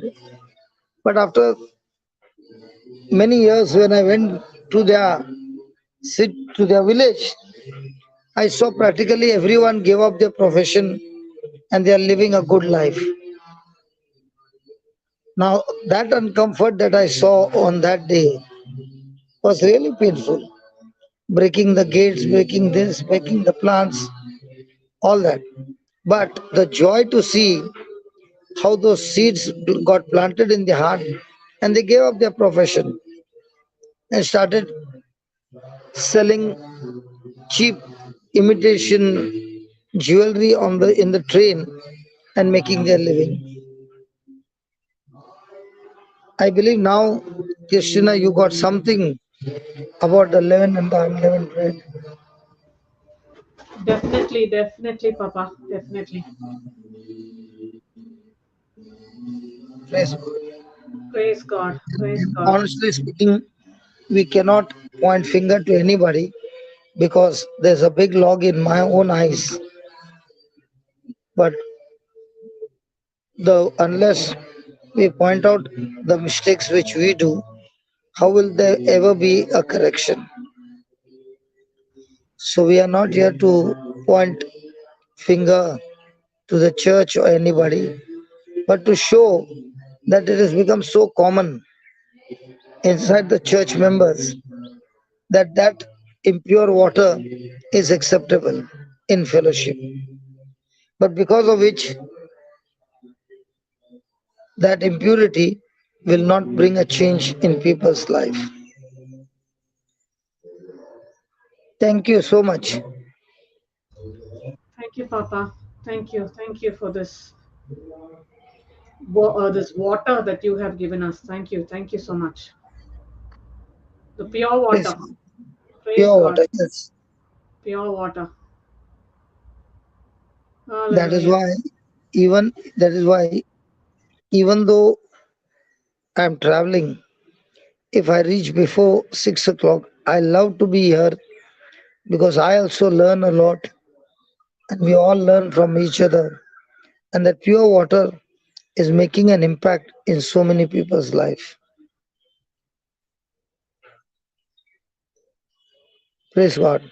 Praise God. Okay. Absolutely, absolutely, Papa. Okay, then meet you tomorrow. Thank you, Praise all God. of you. Praise Thank God. you. God bless you. Thank Only you, Papa. thing I cannot use the Wi-Fi because the Wi-Fi is on the first floor. I'm on the ground floor. No So worries, they Papa. are having their Marathi morning prayers, and from 9:30 onwards, our class will begin. So praise God. Praise Praise God. God. Thank you, Thank you, Jesus. Jesus.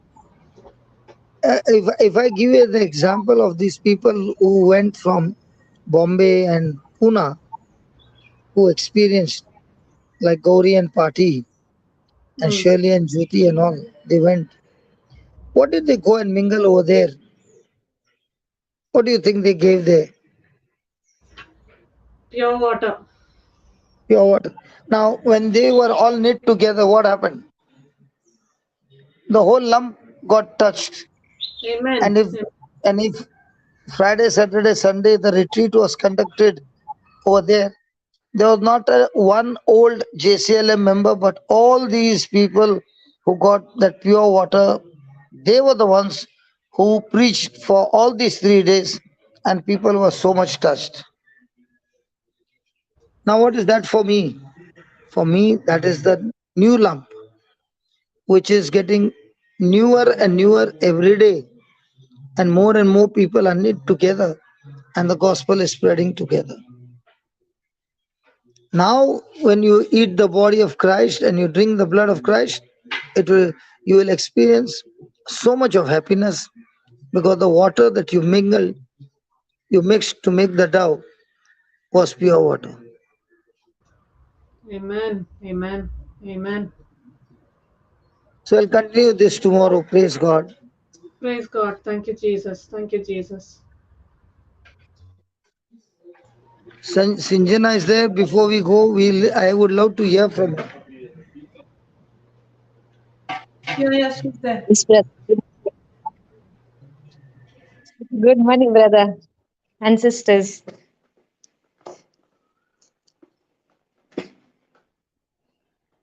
Can you hear me, sisters? Yes, Sister Sanjina. Yes, Sister. Yeah, because I was listening this teaching and I was reflecting on myself. And I had yesterday one beautiful experience in our village. In the morning, we came to know here this village and in this area, non-Christians are celebrating one feast. That feast here, any feast or celebration is only main thing is for them drink drinks from they drink all of them, children, men or women, everyone. So at 5 o'clock now we have started, our youth have themselves have asked us to give the Bible classes for them from 5 to 6, then 7 to 9 we have for the villages, all of them. So our sisters, young sister Sunita, she go to give class.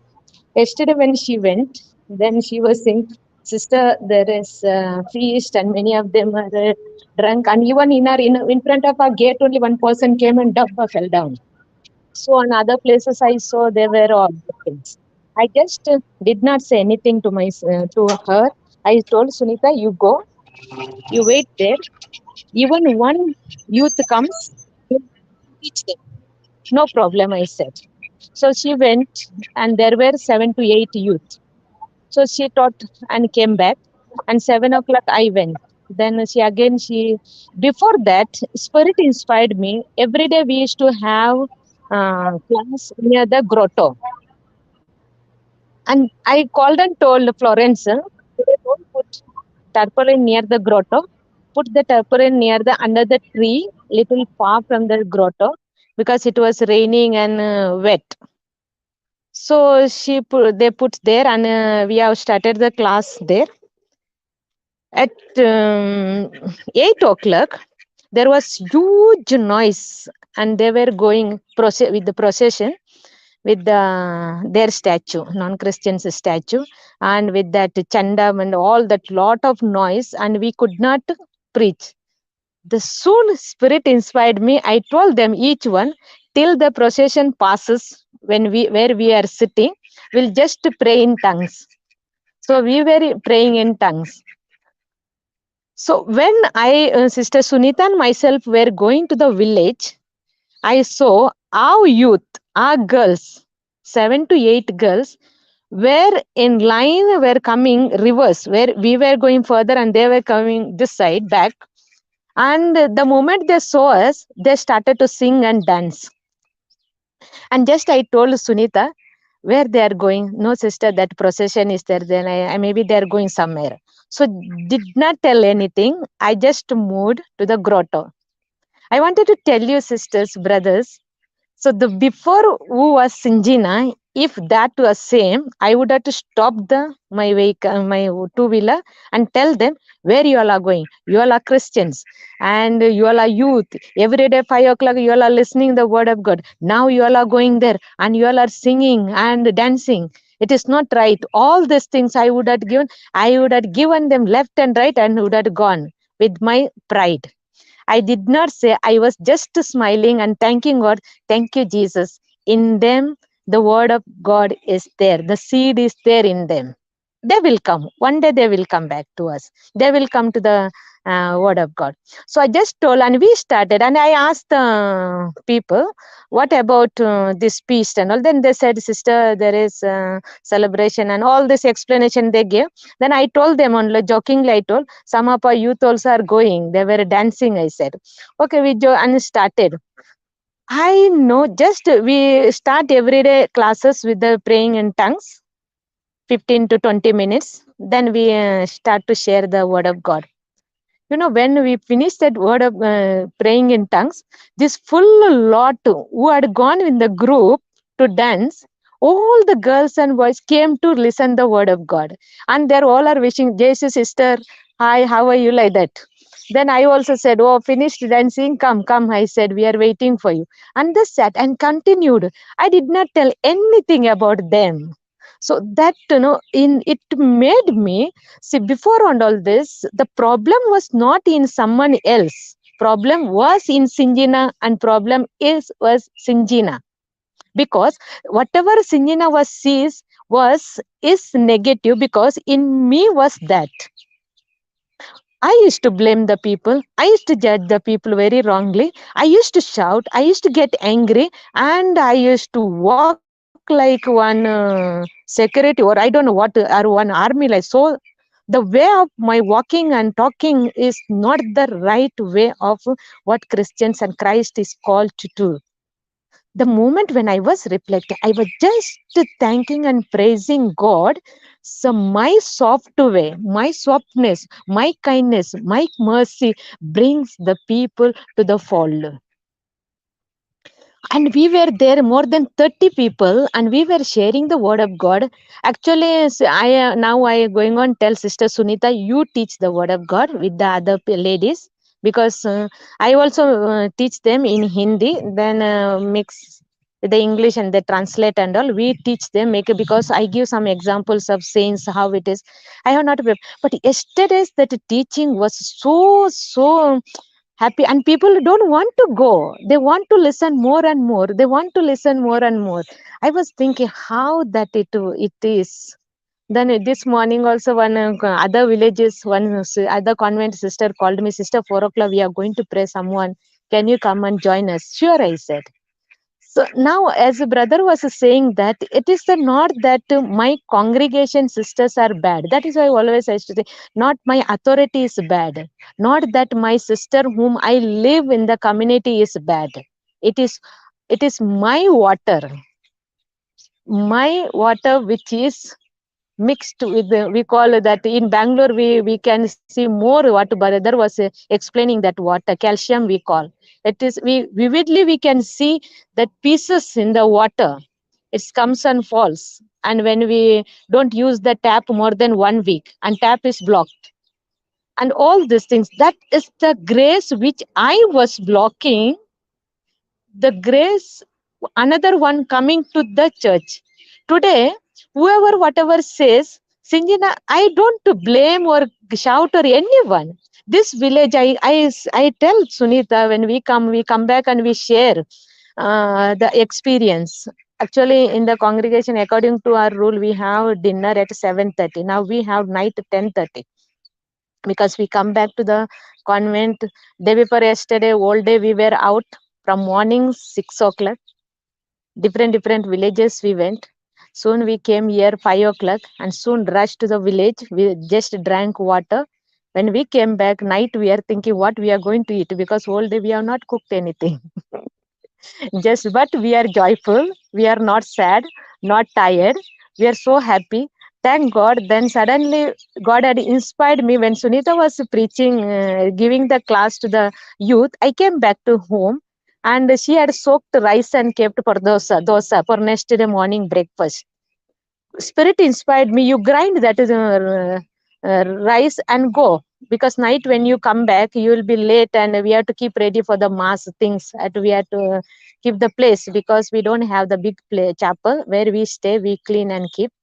So I said it will be late, so let me grind and keep. That was become helpful for us. When we came in the night 10 o'clock, we just prepared two dosa and fried and ate.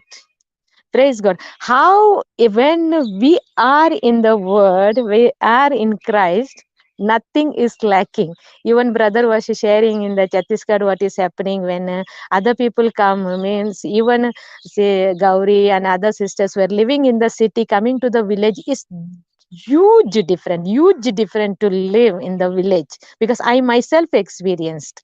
For me it was, but when Christ is in me, nothing is makes me different. Even before I know, and even till today when I visit some of the communities, some of the fathers and sisters, still they wash hand with the what is it, sanitizer and the soap and all these things, and mask they wear. But to tell the truth, when I came to encounter the word, I stopped. Even no washing hand, means not dirty and all, means not so cautious that I have to wash, put sanitizer. You shook your hand to someone, put sanitizer soon. No. So everything, it is in me, it is in my mind. What it is that I today is a very deep reflection, to tell the truth, brothers and sisters. It's for me now, no. It's what 6 month ago we were just praying and we were not condemning anyone. We were just going to the village. Today we can see the fruit. Even one lady, I told you that I shared you 3 days ago, Pushpa, her name. From morning she used to drink. Yesterday she came with her daughter. Then I told her, Pushpa, today is special, no? Yes, sister, special is here, where we are sharing the word of God. Not there where she used to go drink and dance. Praise God, amen. Hallelujah. Praise God. Thank you, Sister Sanjina. Thank you. You really come with Goliath in your hand, giving us this practical example, sister. Thank you. Thank you, Sister Sanjina. Amen. Glory, hallelujah. Hallelujah. Thank you, Jesus. Thank you, Jesus, for this pure water. Hallelujah.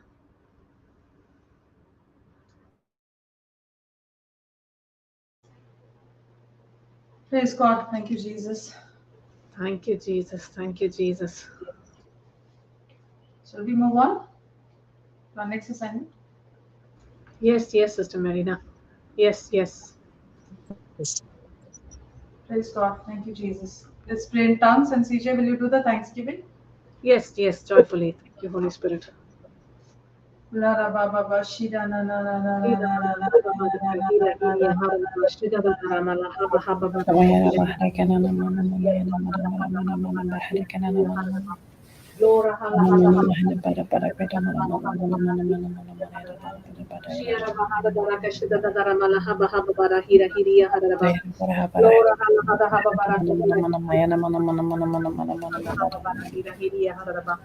Glora.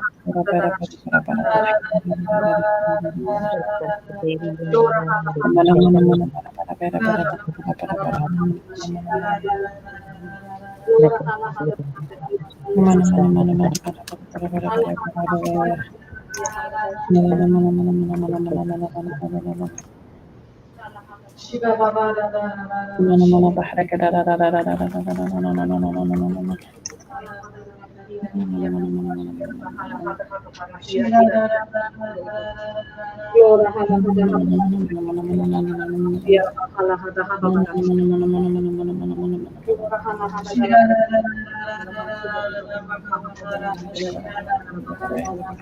Glora hala hada dara kahira kiriya hada rabashi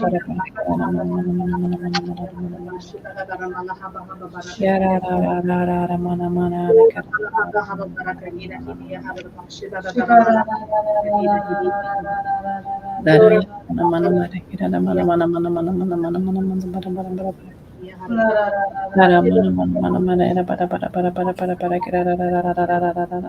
Shiara bahala dara mara kashika dara kahira kiriya hada rabashi Glora hala hada haba bara hira kiriya hada rabashi dara mala haba Glora hala hada dara mara kashika dara rabashi dara mala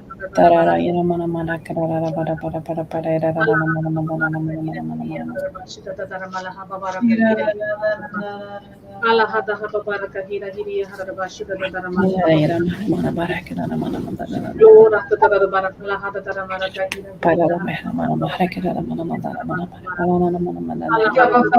Thank you, Jesus. Thank you, Holy Spirit.